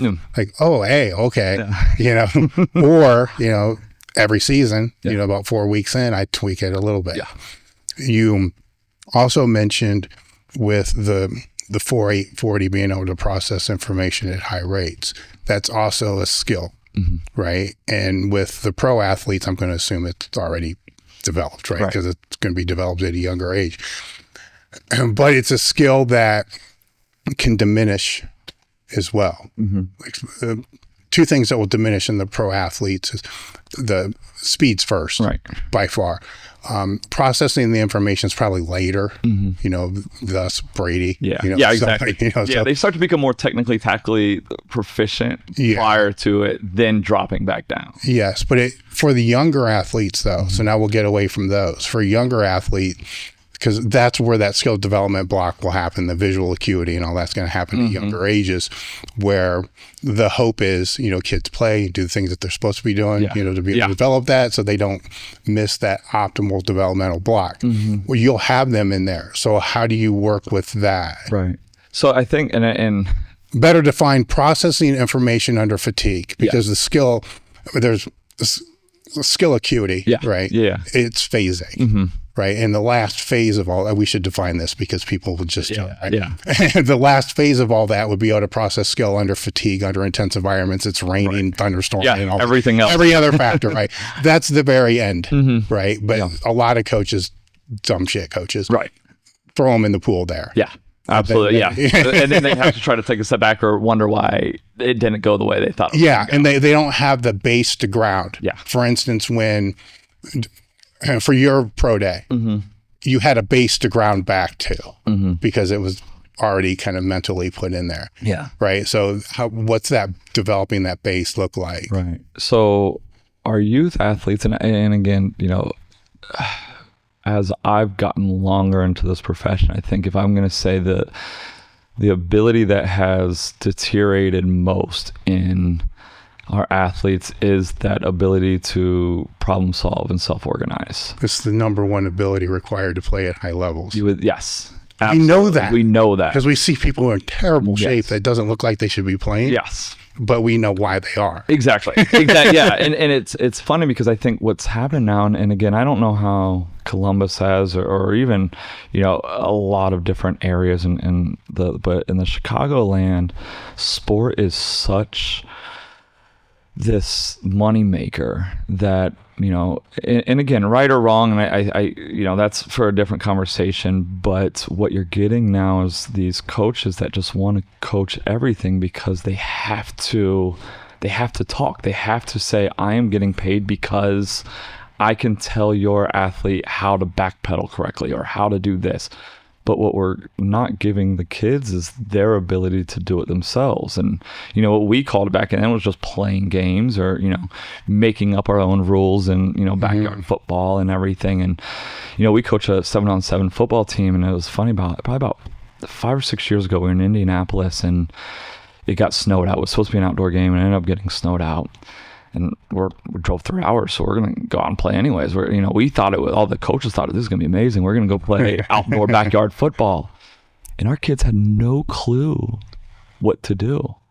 Like, they just didn't, it was just so new to them. Like, no, we're just going to go play football. They're like, well, where's the lines? There are no lines. Well, where's the, we have 5 people, there's 8 people. All right, one person's all-time quarterback. So they didn't have it. We've lost that ability to kind of just play. And it's going back into our sector of, what can we give the kids? And we kind of, narrow it down to, can they self-organize? Can they make decisions? And then can they process information faster? And you hate the easy answer of let them go play. Or you hate the easy answer of I'm going to step back and see what happens. We try our best to put them in these small-sided games that, look like tag, look like evading, look like, they're still objective based, and we still, we'll bring in winners and losers, and we'll still have these conversations of, hey, what if you put yourself in this position? Do you think that would be helping? Or we ask a lot of why? Why did you make that decision? Or what did you think? And it's funny because a lot of the parents, when they watch us coach, we are very stand backish.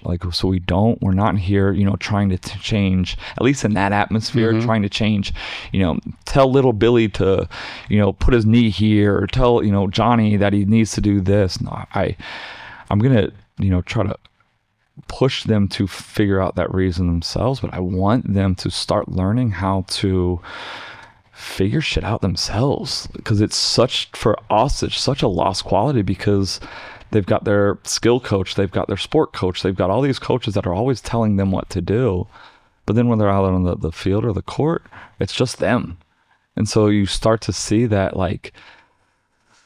disassociation of when the chaos of sport, of when it's not exactly going to their plan of how they need to handle it. So I think when we look at our 8 to 16, we've created a lot more, and on our sales side of, you're not going to do a whole lot of, run straight, run right, run left, even though, yes, can that have some carryover into, but we're always going to try to have some sort of cognitive decision making prior to their movement.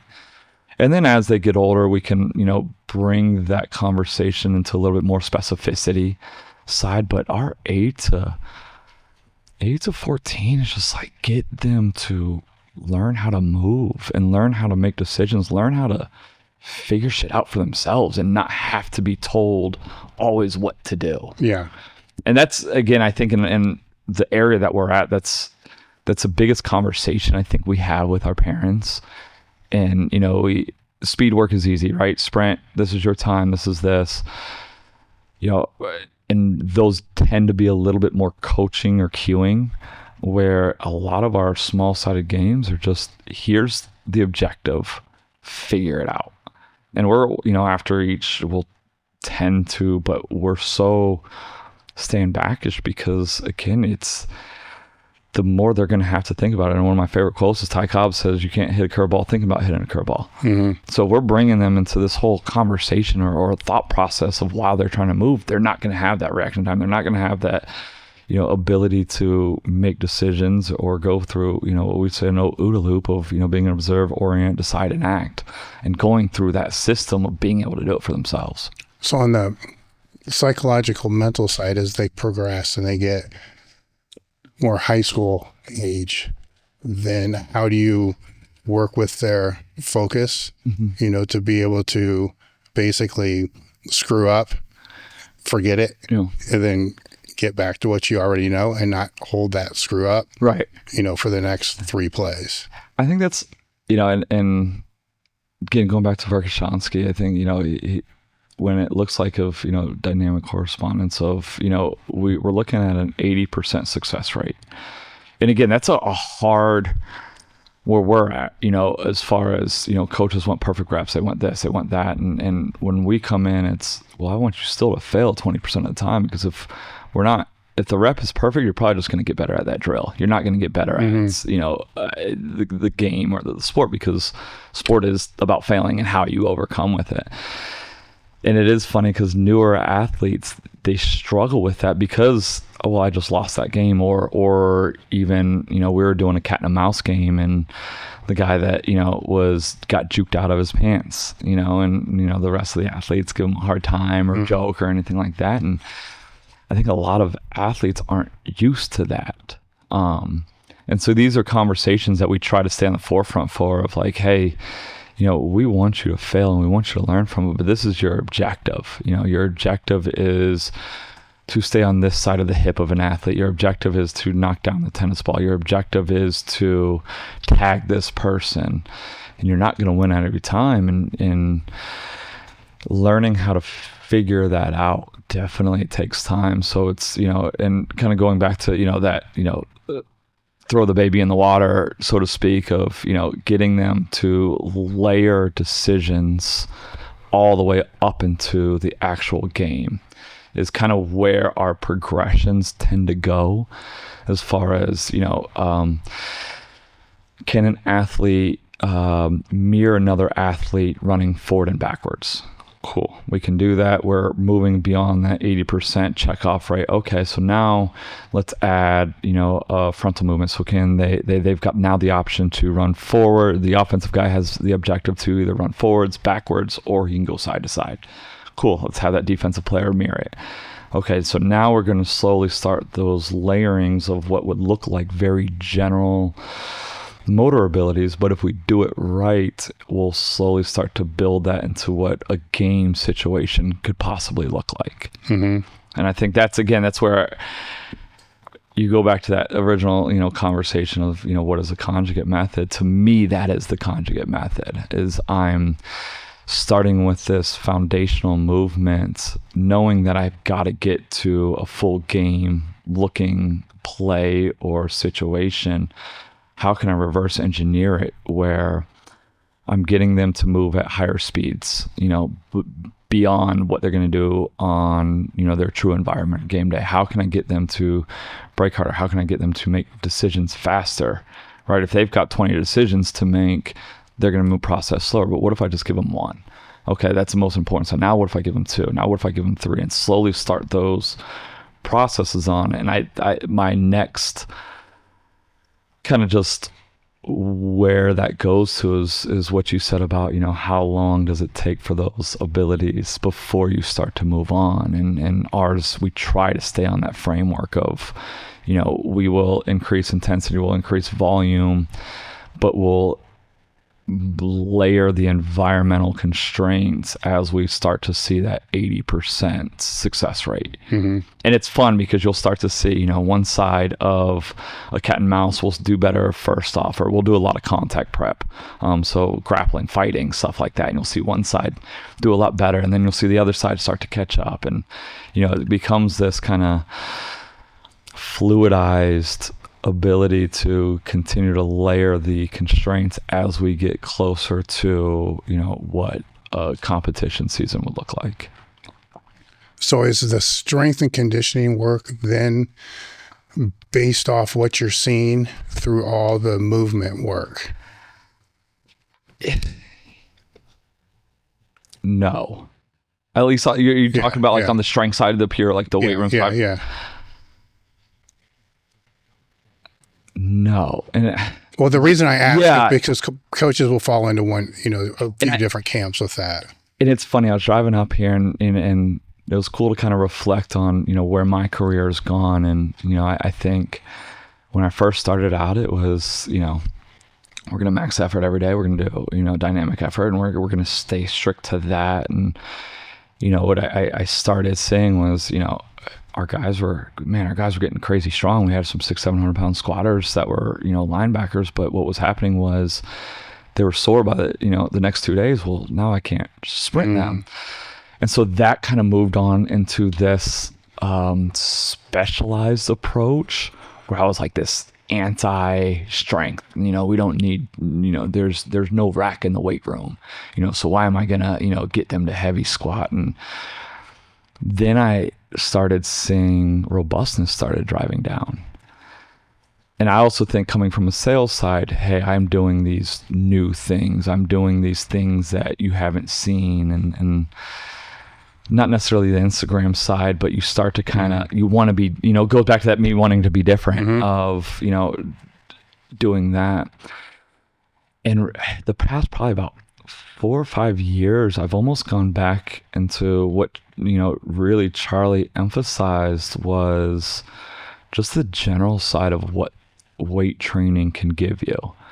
And, we look at and my kind of idea is, obviously there'll be times where the weight room is much more of a focus, right? Early, the weight room is a very big focus for us. If that athlete is sore that next day, I don't care, because they're not going to be on the field where I have to worry about them getting injury. But it's funny how I don't have these specialized exercises anymore. I transition them a lot better, right? So, we try to almost stay 3 and 4 blocks ahead of, what they do in their warm-up. Block 1 will be kind of what their accessory. So we're learning movements, patterns in the warm-up, right? A squat, a hinge, something along those lines. A lunge complex, right? If I'm looking to get, more elevated split squats later down the road. And then they'll start to move into heavy accessory exercises. So, for us, when we break into more of our 3-day approach, so for the first block or 2, they'll split their lifting sessions into about 4 training days. And then after that block, they'll move into a 3-day split. So our Monday will be a high force day. So that's where you're going to see your more heavier stuff. Our Wednesday is going to be more of what we call that transitional day. And I'll get to that in a sec of what that really means for us. And then Friday is going to be our high velocity day. So Monday is going to be heavier strength, lower than 15 meter sprints. Our Wednesday is going to be, depending on the athlete, if it's soccer, it's going to be more high threshold work on the run side.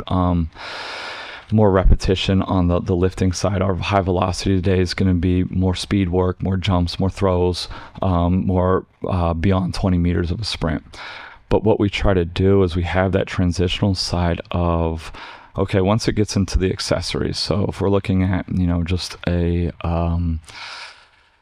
we'll say a split squat, right? So if I think that for me, a split squat has higher carryover into whatever movement, and for us, higher split squat is going to be once they, kind of reach when the squat tends to not do what we want it to do, or it's taking too long for them to recover to hit the volume that we need them to hit, right? If they're 600-pound squat, you're looking at, 13,000 pounds of total volume that they're going to have to hit on Monday just to hit their working set. So is that worth the squeeze to get there? So for us, we have those kind of that framework, but getting back into like the split squat, they'll do a lunge complex in the accessories. They'll do, things of a multi-directional, movements, lateral movements, but they'll kind of lay the foundation of what a split squat needs. So you're looking at, that not necessarily the preparatory phase of a split squat.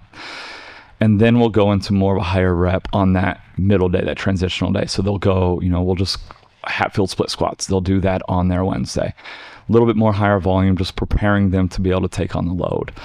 That next block, they're actually going to move that split squat, whether it be a true split squat, a Hatfield split squat, real for elevated split squat. Again, to me, it is what it is. If whatever those movements are, that would move into our high force day.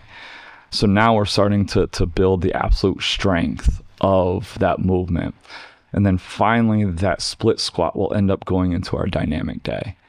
And that's where for us, you know, getting them to move from getting the movement down, getting it really heavy, and then moving it into more of like a relative strength side where, you know, we're not just throwing a napkin and seeing how far it goes, right? If we don't have the absolute strength, it's throwing a napkin. No matter how hard you throw that napkin, it's not going to go anywhere. So we try to have that transitional or that fluidized approach within the context of their training, but the movements itself tend to stay really simple. You know, their lower body days, it's, you know, it's a jump, a throw, a multi-chain main, a secondary, and then accessory work to support those movements. Will undulate, you know, where it's at. Are they, you know, are we working more absolute strength? Are we slowly starting to get more relative strength? So do we bring down, you know, or bring up the velocity? But when it comes to lift themselves, I've gotten a lot more basic because it goes back into getting athletes where you don't know where they're at and I think Joe Ken said it, you've got to pick exercise your athletes can't fuck up. Mm-hmm. So they know how to squat, they know how to bench, they know how to deadlift, they know how to do basic foundational movements. I'm just going to undulate the volume, the intensity, and how we load it to make sure that I'm getting the outcome that I want. Falling back to the metric question, what would be the main metrics that determine what you want? So we're working on it right now as far as trying to subjectively identify it. And I know, you know, you look at a squat, right? The research will say if we're looking at a 10-meter sprint, that's going to have the most carryover, right? So, and you're looking at 1.7 to 2 times the body weight in squat. Yeah, but when you say that, the main metric is the 10-meter sprint. Is a 10-meter sprint. Yes. So that becomes what we're looking. Yes. So I guess going into that, the 10-meter sprint for us, you know, it's a 10-meter sprint, broad jump, vertical jump. Those become the max velocity. I don't care too much about what they can peak at. I know that's a big kind of thing these days of what everybody's max velocity is. I think, yes, I want the athletes to get faster, but the scope that I try to look at when it comes to max velocity work is an injury reduction. That's going to be the most stress on their hamstrings that I can possibly do. And so it's a metric we track. It's not a metric I necessarily care about for most of our athletes, for our field athletes. The metric they tend to care about would be that 10 to 20 meter sprint, that acceleration side. Those tend to be, you know, for our soccer players, you know, their fitness test, you know, so 30-15, beep test, yo-yo test, whatever, you know, they tend to have that fitness test that they want to complete. But when it comes to the actual metrics of it, it's usually 10 meter sprint with a half yard roll in, what their 10 to 20 is, broad jump, and approach vertical jump. What about change of direction? Yes, I don't. It's that idea of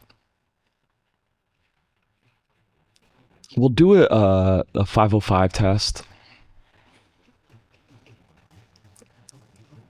Well, the reason I'm asking is that a metric that takes care of itself? Yeah. Right? Because there'll be deceleration and then there's also change of direction, but it's all a huge part of the game. And yes. And it's that whole agility will increase change of direction, but change of direction is not going to increase agility. And we do a lot of testing with our younger athletes because those are metrics that we will track and everything. And you look at the 5-10 5 drill or the 20-yard shuttle. Is that athlete really good at changing direction, or has that athlete just been taught how to do that drill? Yeah. And I think the 20-yard shuttle, I think we've moved on to a 505. So you're sprinting 15 meters, touching the line, coming back. I don't necessarily track. And it goes back to exactly right. There's so much more than the tracking ability, and I think I have to answer that question with, I'd rather spend my time putting them in things that have more relationship to what their sport is, and then that's, decision making, cognitive processing, than caring about this 505. Now,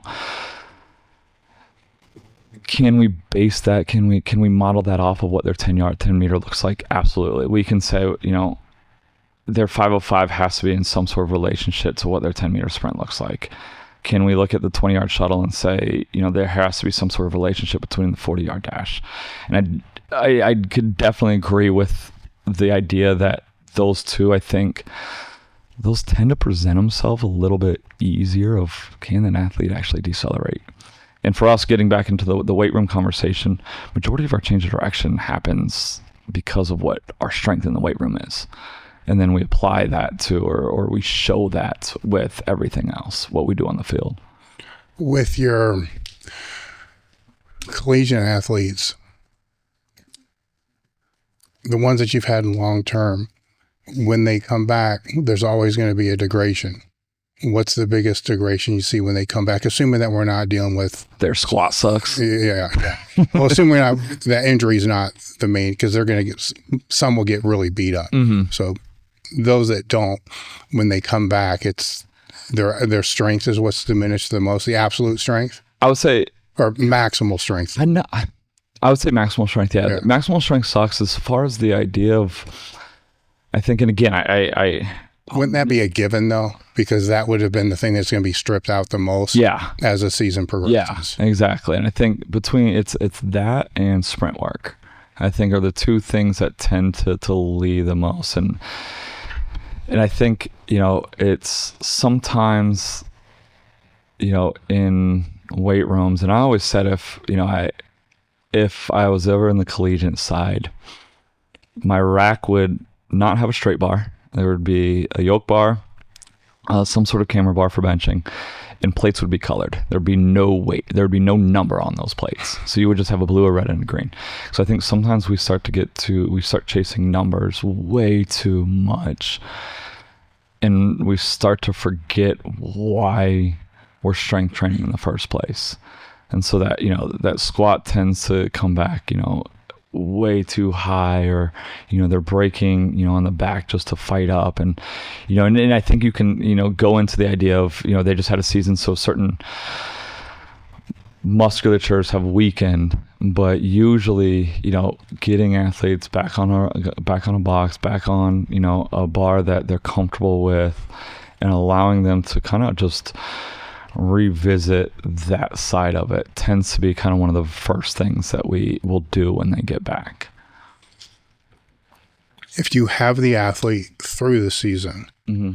then what changes are you incorporating to take into account the foot contacts they're having just with their practice? Right. So I think, assuming they're playing. Right, yeah. So well, sometimes you won't have to change anything because they're not starting. I think, and again, for us, we have our in-season group, and that's where it does kind of get fun, because it's multiple teams, right? It's multiple high schools coming in, so those questions always will arise of, are you a Devo, or so you're a developmental player, are you a starter, are you back? Mm-hmm. Like, where is your volume at? And the further away they are from the field, the more traditional training looks like. And then it's for us, it's keeping things basic enough where we're checking the basic motor skills off the box, right? If, I think, and I'm not a really big trap bar guy. I'm not even a big deadlift guy to begin with. Like even in my own powerlifting career, I hated deadlifting. I'd do it once every 21 days, if that. But the few times I'll actually bring in a deadlift is in season. And that's where I think their heavy work will continue to stay. And one of the biggest reasons is, and again, I'll go back to, I think Buddy Morris said it, is, they're already getting just eccentric loaded on the hamstrings, just obliterated. So why am I going to throw another movement that is predominantly an eccentric, hamstring movement?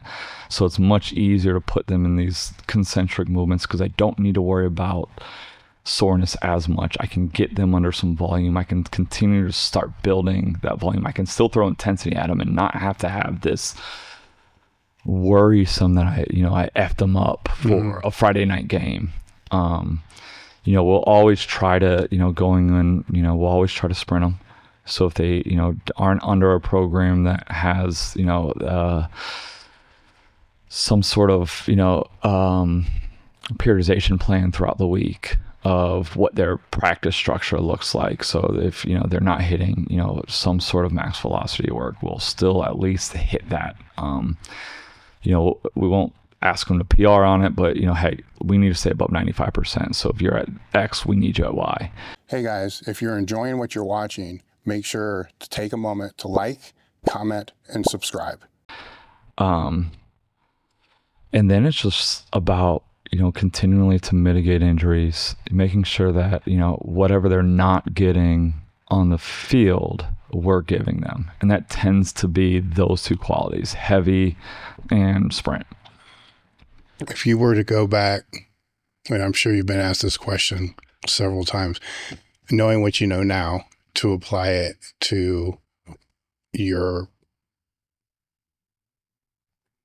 junior and senior year of high school, because that would set the stage better, to go to the next level that you want to go to. Difference between D3, D1, right? Yeah. What would be the things that, because you worked, right? Yeah. And you worked broadly. Yes. Right. So you worked hard, and you worked broadly, and you worked hard, but the smart component probably wasn't where it should be. Right. Yeah. Right. Exactly. So now you take those factors that you're still at play, but then you add in the intelligence component. Right. I think the big thing that, I would have looked at was I didn't recover. But you can kind of get away with it. You can get away with that, but for me on a recovery side, and I think, tying it into my senior year, I was 135.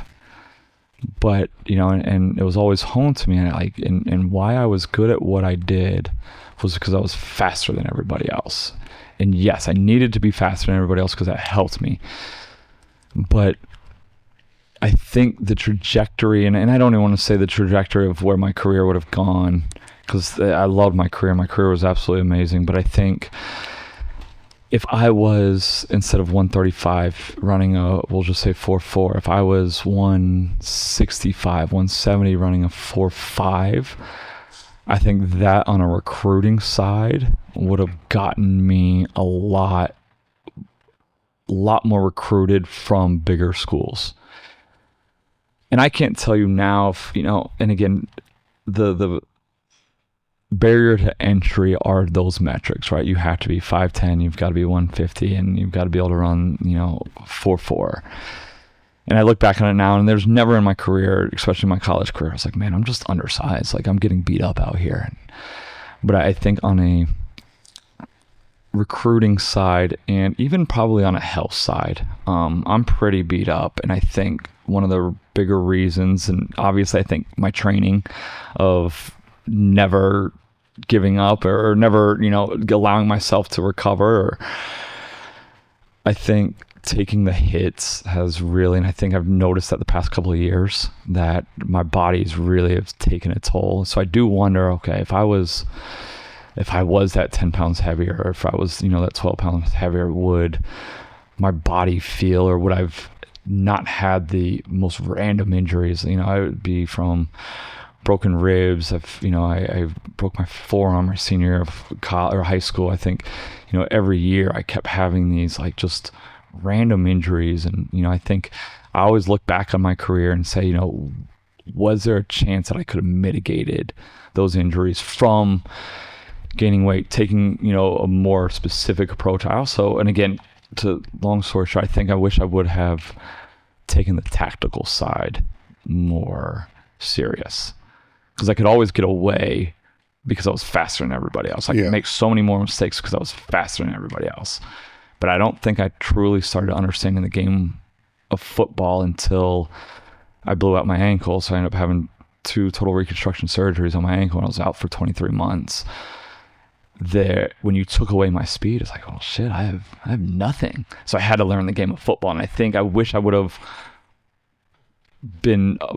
went and gotten more of a PhD in my sport quicker, but I just relied on my speed so much.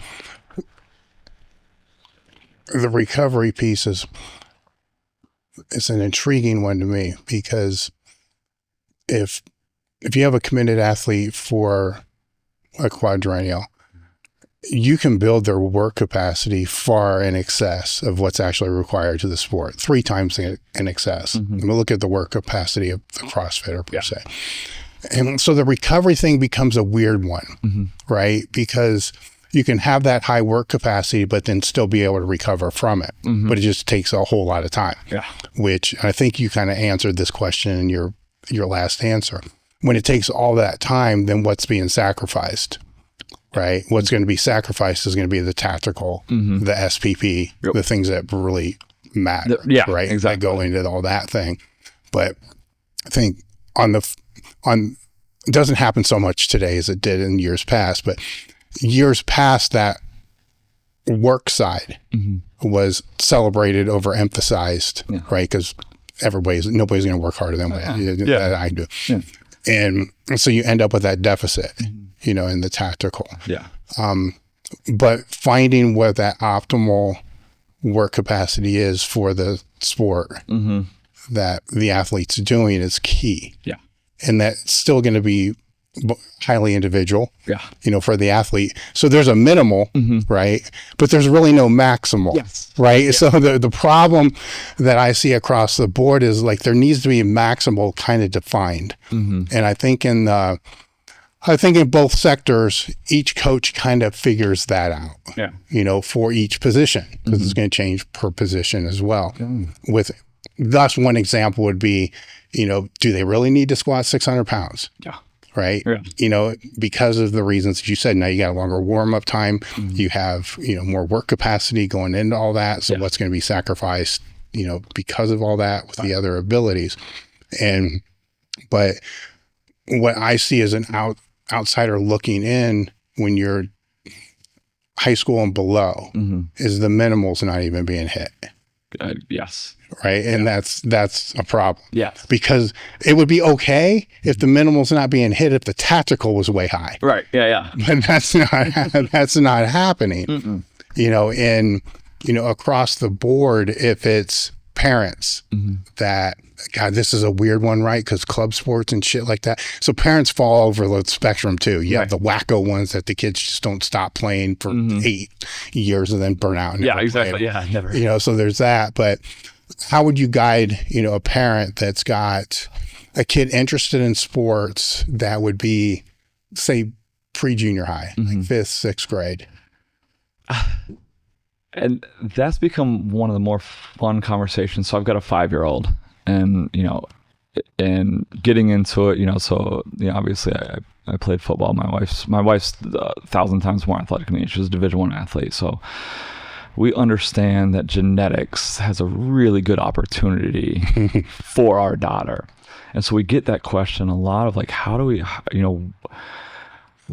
going to handle and navigate sport right now? And it is really hard. And we've got a athlete that's a freshman in high school, and awesome kid, really, really good basketball player. He's one of the top in the state.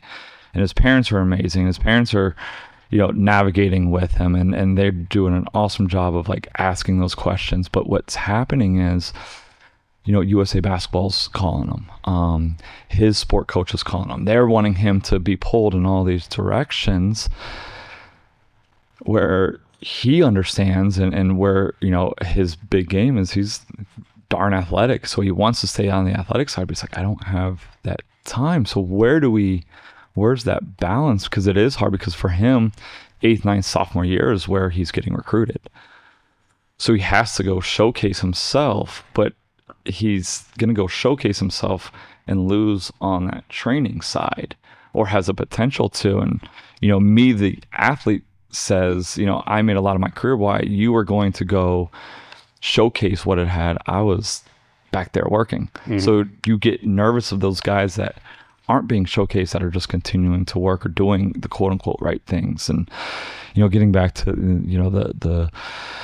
the younger side, and you look on that Russian conjugate sequencing system of that learn to play, right? So, for our daughter, I think that might be the best way to answer that. And you can ask me next year and things may change, but for our daughter right now, is we're just playing. We were playing we're going out, we're climbing hills, we're roughhousing, we're tackling, we're jumping on the trampoline. Like, yes, we'll bring in a soccer ball, we'll bring in a softball, we'll bring in, all these sports, and, just start, but it's all like we're superheroes playing, we're trying to fight the villain. So like, I want her as far away from this traditional side of what sport is. She's done gymnastics. She had a blast in gymnastics. We made sure that the coach was like a 13, 14-year-old kid that just wanted, wanted $20. Like, but then it starts to say, okay, as we start to grow, what sports do we put her in? And for us, we want to put her in a lot of sports. We're going to try to put her in a lot more individualized sports early, track, taekwondo, gymnastics, things like that. On the mental side for us, and, where I've at least tried, or I'd like to bring her, is the idea of whatever happens is on her, right? So track, if she loses, it's on you.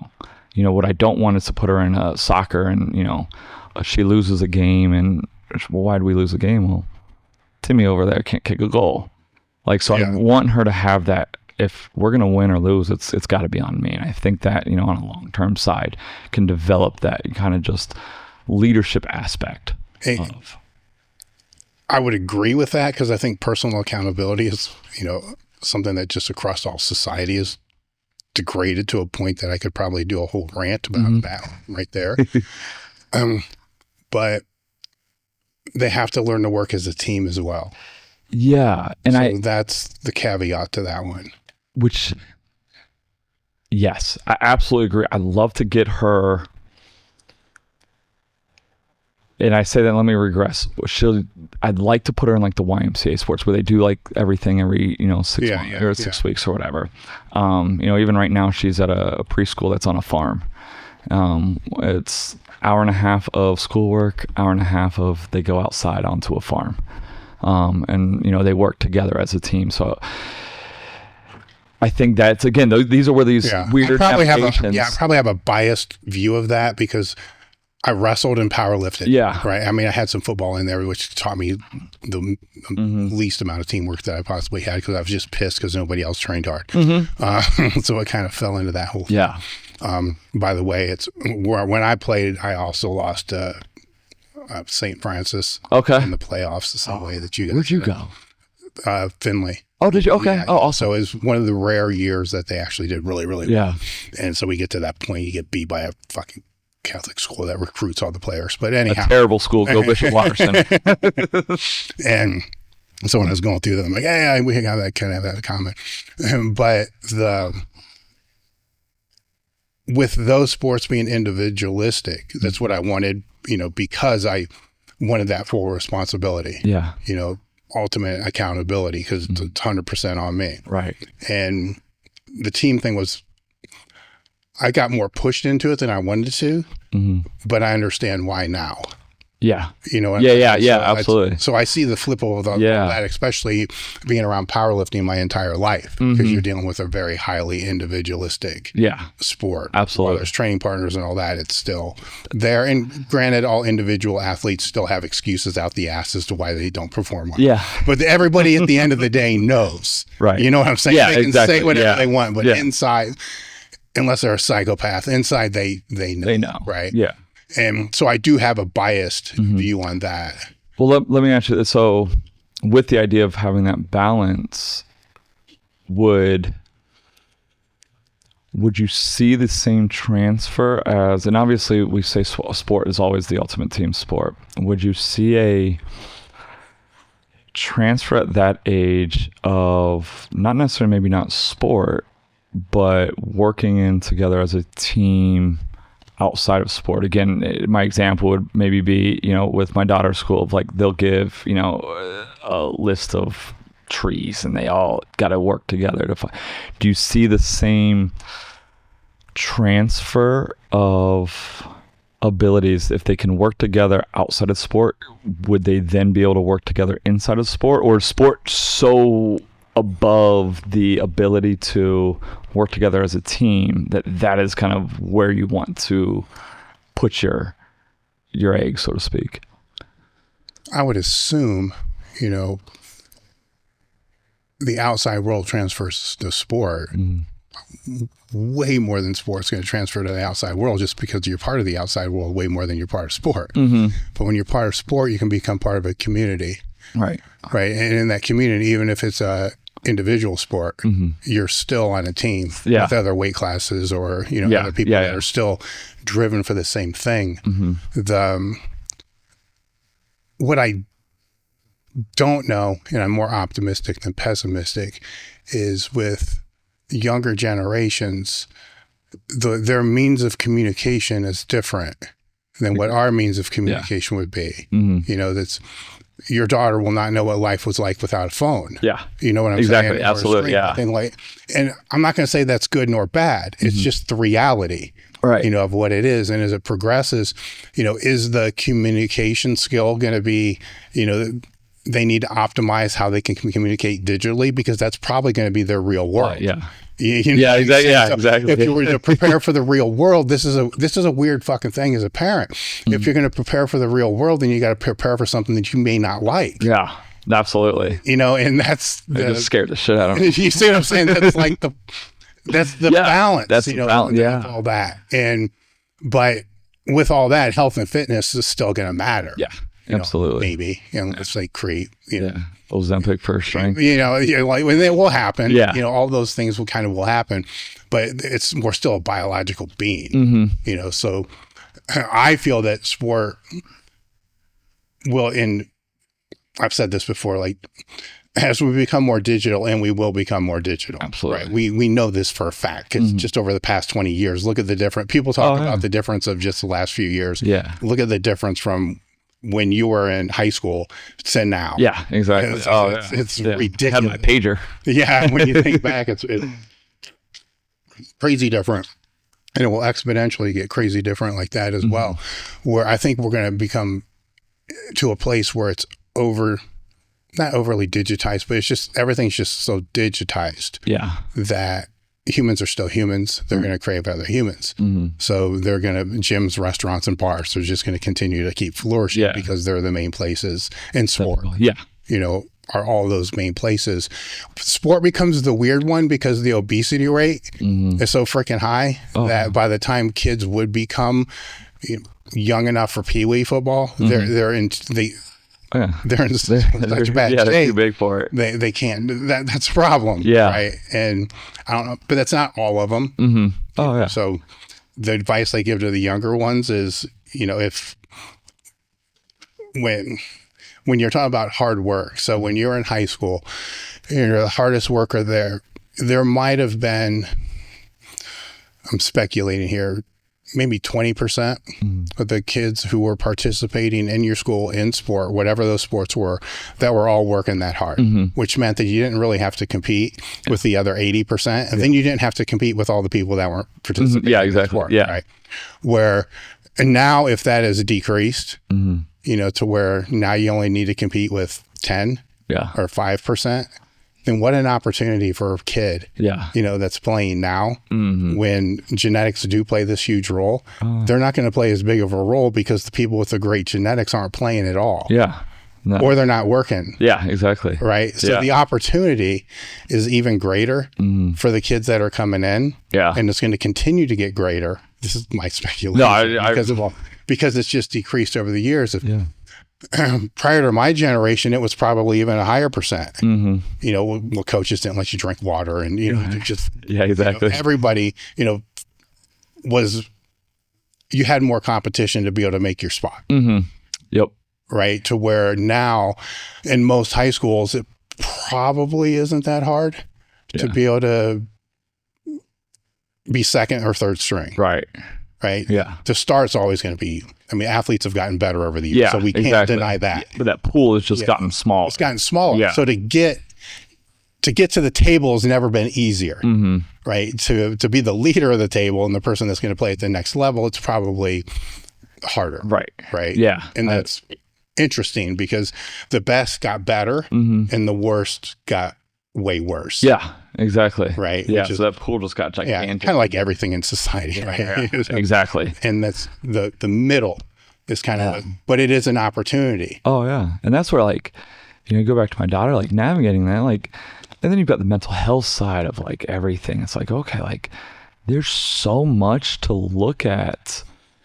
And I'm in crazy bias as far as like, if I hate professional sport. I mean, watching just what our professional athletes go through. It's just what I went through. Like what a lot of guys, like, I'm so biased. Like, I don't even want my daughter to play sports. Like, I just have her go read or something. Like it's, and so, you know, I think a lot of parents, you know, you're either always on one of the spectrum or the other, right? You're almost so laid back. And I want to have the balance of giving her the opportunity because, again, sport did so much for me, but I just don't, it's just a weird time because you have to push so early if you want to get to that epitome or the upper echelon of that level. Like I said, like, you know, girls are playing professional soccer right now, 15. It's like, there's no way I'd let my daughter at 15 go on, you know, road trips with 25, 30-year-old girls of like, just mentally, like, that to me is just, I want her, you know, it's just hard to, but on the other side, it's like, this is the way the world is now. So it's, do you know, be old man yelling at clouds and say, no, my daughter's just going to sit in the basement and, you know, read? Or how are we going to navigate those abilities to make sure that not only can, you know, she flourish as an athlete, can she get to the position that, you know, when she is 15, 16, if her goal is to play Division I or whatever, is she there at that moment to be physically, mentally, and emotionally prepared to handle those situations and not just burn out the following year?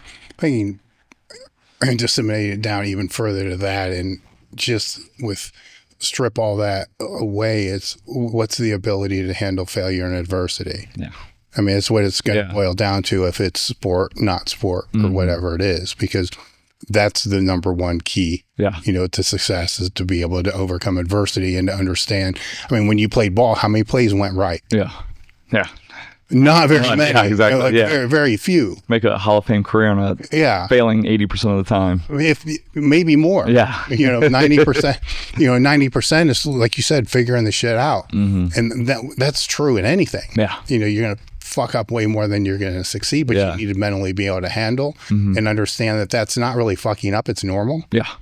Right. And that's just, it's just redefining a lot of the things. Right. Where, you know, some parents, in my opinion, define things improperly.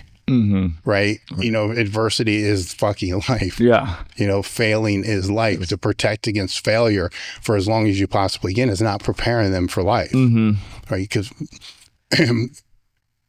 not saying that you want to put them under severe adversity, but you want to have them calloused. Yeah. Where, you know, a pro athlete should be able to handle all the criticism that's being thrown their way. Yeah. It shouldn't even matter. Right. Right. And if they can't, then I wonder, you know, how sheltered and protected were you by everybody? Yeah. Until you, and that's why those pro athletes are these outliers that I was talking about. Yeah, exactly. Because they go through these silos. You know, especially D1 athletes, and, you know, everything is structured to where you have maybe 2 hours of free time a day, maybe. Yeah, exactly. You know, everything, then boom, you go out into the real world. It's like, oh shit. Yeah. Now, wait, how do I feed myself? Yeah. And you have compliance, you have all these other things. You know, you don't post on social media, you can't have an account if you have, there's all these factors that kind of build that then get exposed. I don't know if that's necessarily good, you know, nor bad. Yeah. But it is the way it is. And it's a whole, you know, and you can apply that directly to sport, right? It's, you know, making sure that we provide our youth and our kids with slow dosages of exposures of those failures, of just like we would, expose them to a reaction or a barbell or something, but we're not just going to throw, everything at them at once. It's being able to slowly expose them to, hey, here's a quick here's a failure. Here's losing at a sport. My daughter can't lose at a sport right now. Or, it's over. Like if she doesn't win, like it's a crying festival for an hour. Like, so, allowing that to happen and getting her, accustomed to that, I think has to play a big role in those, those years between 18, 16 of like, the world's hard. It's going to fail. You're always not going to be the best at everything, but how are you going to handle that, and what are you going to do to essentially get better at it or be able to handle failure better? You said that your daughter hates to lose, despises and my wife also hates to lose. Okay. And those conversations and those board games go crazy. Something that I've observed, and I wonder if you've observed the same, is there seems to be two types of people when you're dealing with that trait. Is you'll have some people that hate to lose more than they like to win. Yeah. Right? Then the inverse of all that. Mm-hmm. And the people that hate to lose more than they like to win are the more competitive, scarier ones you really don't want to compete against. Yeah. Right? Exactly. So, and I've seen it in powerlifting, I've seen it in all these other things. They can win the biggest thing in the world and it makes no difference. Yeah. They're almost calloused, whatever. Yeah. But just the mere thought of losing, Michael Jordan probably would be an example, kind of what falls into that category. Have you observed that same type of thing? Oh, yeah. Yeah. It's, and I think us as a family too is all kind of, have that similar approach of, and, I can put an example of like, the running game and, me and her racing and, she navigates of like, hey, this is how we're going to run it. And, if she wins, it's all right, cool, let's do it again. Like there's no cheering, there's no nothing. It's like, all right, cool, let's go to do it again. But if I beat her. Well, see, that's where the things get mentally weird to kind of process because you want to celebrate the wins. Yeah. Right? Exactly. That's the big point of all this is you want to celebrate the win. Yeah. But they don't. Mm-mm. They just want to go again. They just want to go again. It's like, in a weird way, it's like, are you craving to lose? Yeah. You're like, just so you can get pissed at yourself. Yeah. Like it is weird. Yeah. Putting in that perspective. It's a weird thing to process. Yeah. And it's like you're almost going to continue doing it until you lose. Yeah. Yeah. And I don't know as a parent, do you embrace that? You know what I'm saying? Because putting into that, when you put it in that context, it's like, cause you have to, right? Cause if, again, as adults and, even, I think in our own careers, right, you win, it's like, okay, that's what I trained for. That's what I was supposed to do. Yeah. Like, I don't know any other way of, I'm supposed to, when you lose, it's the worst thing ever. But then if that's all you care about is a losing side, it does become a lot more mentally taxing because there is no happy time. There is no... Assuming that personal accountability plays into this, right? And that would be the big one there. Yeah. Is to make sure that the loss isn't blamed, on something else. Yeah. But even with that, with those people, it's still hard for the loss to be accepted as the other person was just better that day. Yeah, exactly. Yeah, exactly. Yeah, sometimes that's just, we always say that other person's on scholarship too. They're as hard as you're trying to not get beat, they're doing the same thing to beating you. Mm-hmm. And I think, and again, that's where the art of training becomes fun. It's, how many different variations can we make, to make sure that, whatever's thrown at you, you can essentially handle. And if you lose that battle, how are you going to win that overall war, so to speak? Well, the more tools, the better. Yeah. And I hope all athletes understand this, or just basically anybody, because you may have this complex where you don't think you're the best, right? And a lot of people will have that. There's very few that probably do think that they actually are the best, but most will feel that they're not adequate. You know, it's imposter syndrome or whatever we want to call it. Yeah. They change the name of It's, again, just normal behavior. Yeah, exactly. But if you have the right tools and you have that complex or whatever it is, you have to assume that the person who you perceive as better can be off. Yeah. Because nobody ever shows up and plays 100%. And when they do, it ends up being a documentary. Yeah, exactly. Right? Exactly. So if they're off, but you're not as good, but you have more tools, then you can beat them just because they're off. Yeah. You see what I'm saying? Absolutely. It's how those things can be redefined. Like, you know, that person's always been first or whatever it's going to be. Right. But if you can position yourself to be second or third, but then they screw up, but you have the right tools, then guess what? You won by accident or by default or whatever. You still won. You still won. We always have a saying, and as a defensive back, and that's what I played, is, you know, the offense has to be right every time. You just have to be right once. You know, I don't need to guard them every single time. I don't have to be right every single time. They're going to have their catches. They're going to have their moments. I just have to be right once. So where using those tools, or where am I going to make sure that I can take advantage using my strengths and against their perceived weaknesses? But I just have to be right once. And, you know, again, if I can be right once a game, I'm a Hall of Famer. Yeah, that's a good point. Yeah. Were there any topics that you wanted to talk about I didn't bring up, or any questions that you have? Man, I could...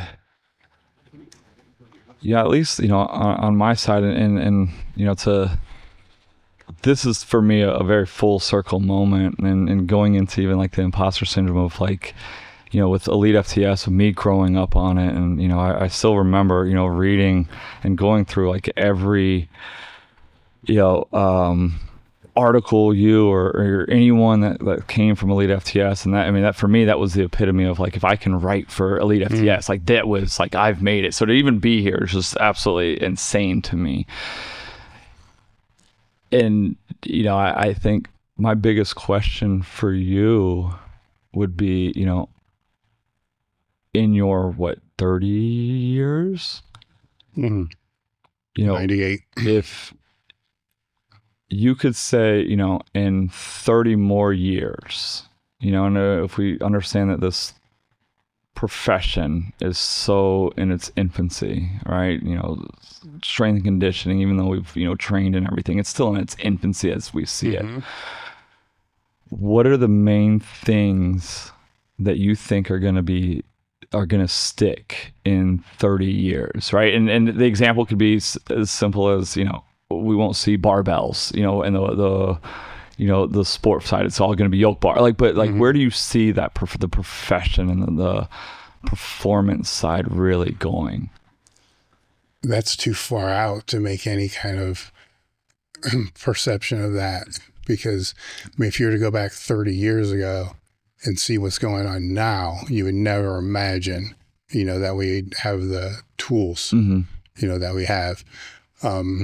But I mean, some cornerstones that were always going to be there is going to be, you know, work ethic, confidence, communication. You know, communication is going to be the big one, right? You know, because all things are going to, I mean, a barbell is probably still going to be a barbell, you know, but who's to say, you know, I mean, we're on the cusp of a lot of change, you know, that's going to happen. So who's to say what's going to happen with all that? But from the people that want to get in this sphere, this profession, communication is going to be the number one tool, 100%, because the intelligence factor, if I'm to predict that far out, is going to be equalized. It won't matter. Because there'll be GPTs. You know, there's going to be fucking trainer robots. I mean, there'll be all this kind of stuff that's going to be in there.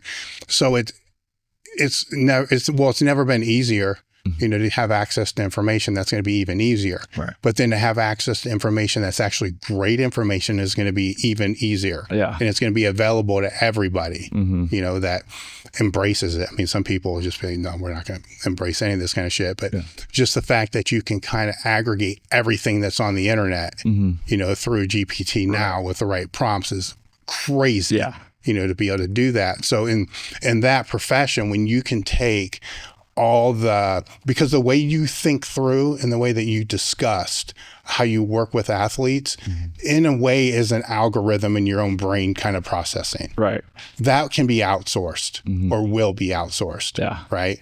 It's crazy. Yeah. Right. Yeah. But what does that open up? That opens up your ability to better communicate, you know, with the athlete, Right. which is where the problem and the deficits, the coaches that can communicate what they want to have done to the athletes at the highest rate are the best coaches. Yeah. Right. It's very simple, the things that have to be done. Yeah. It's not as complicated as we all go through this road. You know, you got to learn more, you got to learn more, you got to learn more. Then after a few decades, you're kind of like, actually, it's just this. Yeah. But it's doing this very, very well. Right. And communicating it very, very well. Yeah. Where all that time, I don't want to say it was worthless because you don't come to that conclusion unless you go through this paradox, right? Yeah. Yeah. Because it's a weird bell curve because you don't know shit when you start, right? Then you start learning as you kind of go up this mountain, and there becomes this point where you learn physical therapy words and bigger words, and you start throwing around those words. Yeah. Then you get to this top here, and you know all the words, and then you know what they all mean. But then you realize the only people that actually pay attention and listening to you are other coaches, and then you're kind of peacocking just to make yourself sound better than the other coaches. But you realize it's not helping any athletes whatsoever. Then you start going back down that backside. Then you get inundated with, oh my God, there's so much more information I don't know. Yeah. Then you end up back to like, I don't know a fucking thing. Oh yeah. And the only thing that matters is, you know, the success and how to communicate that success. So if we took all that time out, right, all that's wiped out, and then the only skill that you have to really work on is your ability to communicate, you know, with the other person. Yeah. Oh my God. You know what I'm saying? Exactly right. But that's a huge obstacle that a lot of people are going to have. Yeah. Right. Because they don't want to learn how to communicate better. Right. Right. Yeah. So it's long answer. No, what it is, awesome. but it does boil down into communication, and the simplest form of all that is just shut up and listen. You know, ask the question, shut up, and pay attention. Right. When they're answering, pay attention. Don't be thinking about what you want to say next. Right. Listen. Yeah. And then ask probing questions, because you could have an athlete that's going to come back. You know, how'd the season go? Season went great. You know, and they list all these other accolades, but then they'll say one thing. You know, I'm trying to think of an example of one of those. Well, there's this one game, you know, to where, you know, groin felt, you know, but it was fine. It was cool. You know, like, wait a minute, tell me a little bit. What do you mean the groin fell? Right? They'll say the groin felt weird. Yeah. All right. But then, you know, I shook it off and so forth. If you just take that as the default answer, like a simple little groin strain, not a big deal. Play the rest of the game, never really resurfaced. Right. But you don't ask, can you tell me more about the groin? And then you find out, well, you know, it bruised all the way out.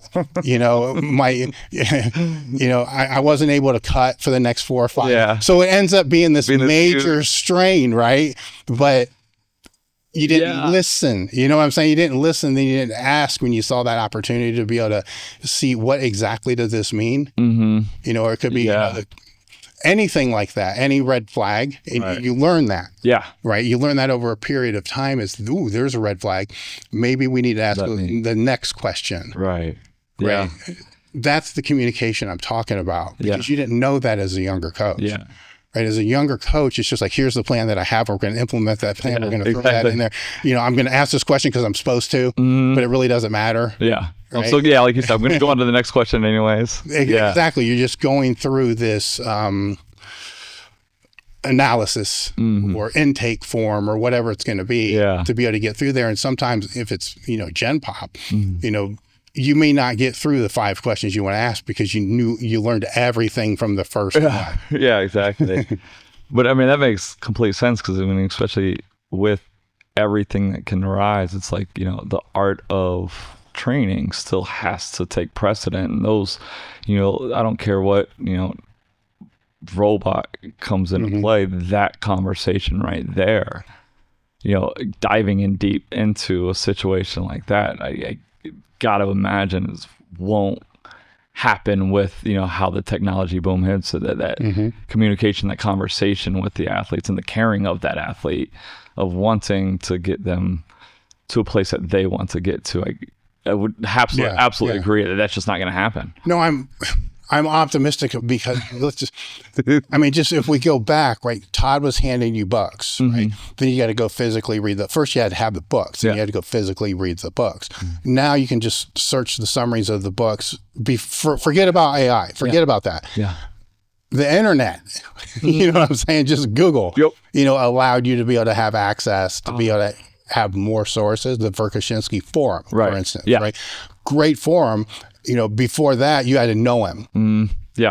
You see what I'm saying? So it's not like we haven't seen these progressions that have been able to go for to where it's wow, now I can just ask that person, on this forum. It's the same thing to where, as you were coming up, I'm sure there's, 60-year-old coaches saying, well, I had to fucking go and, travel here and travel there and talk to the person personally to learn all this kind of stuff.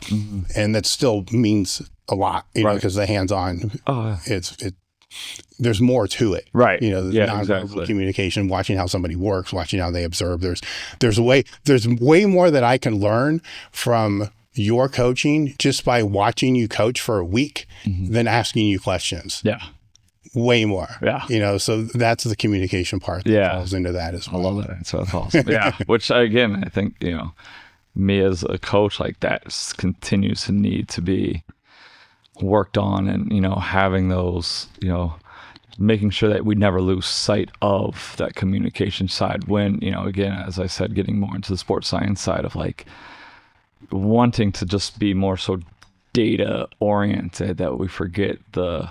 Well, you already know this though, because in the private sector, that's the only way you have repeat customers, right? And in the public sector, when I said, you have this somewhat authoritative control, your nonverbals were that shit doesn't work. Yeah. You know what I'm saying? Yeah. Because it doesn't. It's a trigger that you have, but it's not going to work. It's not going to give you buy-in. It's not going to give you all this other things. Right. That's the communication that you end up having with the athletes. Yeah.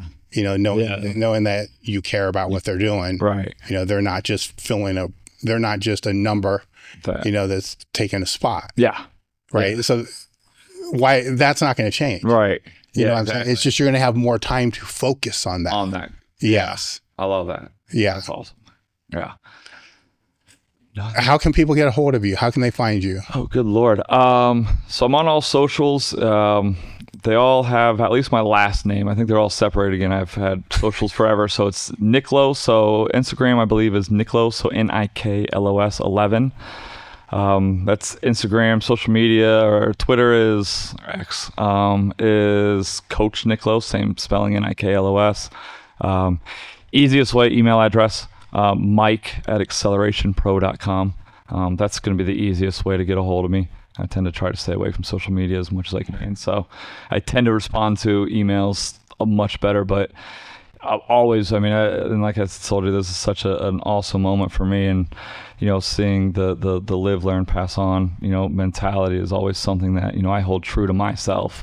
So anybody that ever wants to reach out or anything like that, I'm always happy to answer any questions. I want to thank you for coming out. I have a gift for you here. There's a t-shirt, there's some element packs, but then I have a training log. And then inside the training log, there's a coin. It's kind of like a challenge reward coin. Okay. So live, learn, pass on coin. I only give those to the people that I feel actually embody the aim of the company, which you just mentioned, which is to live, learn, pass on. So keep doing what you're doing. I appreciate it. It's been great talking to you. Thank you so much. Greatly appreciate it. Yeah. All content you see on this channel and at elitefts.com is created by, take a guess, Elite FTS. If you want to help support the content, head over to elitefts.com and pick up literally anything that you need to be able to get more jacked and strong.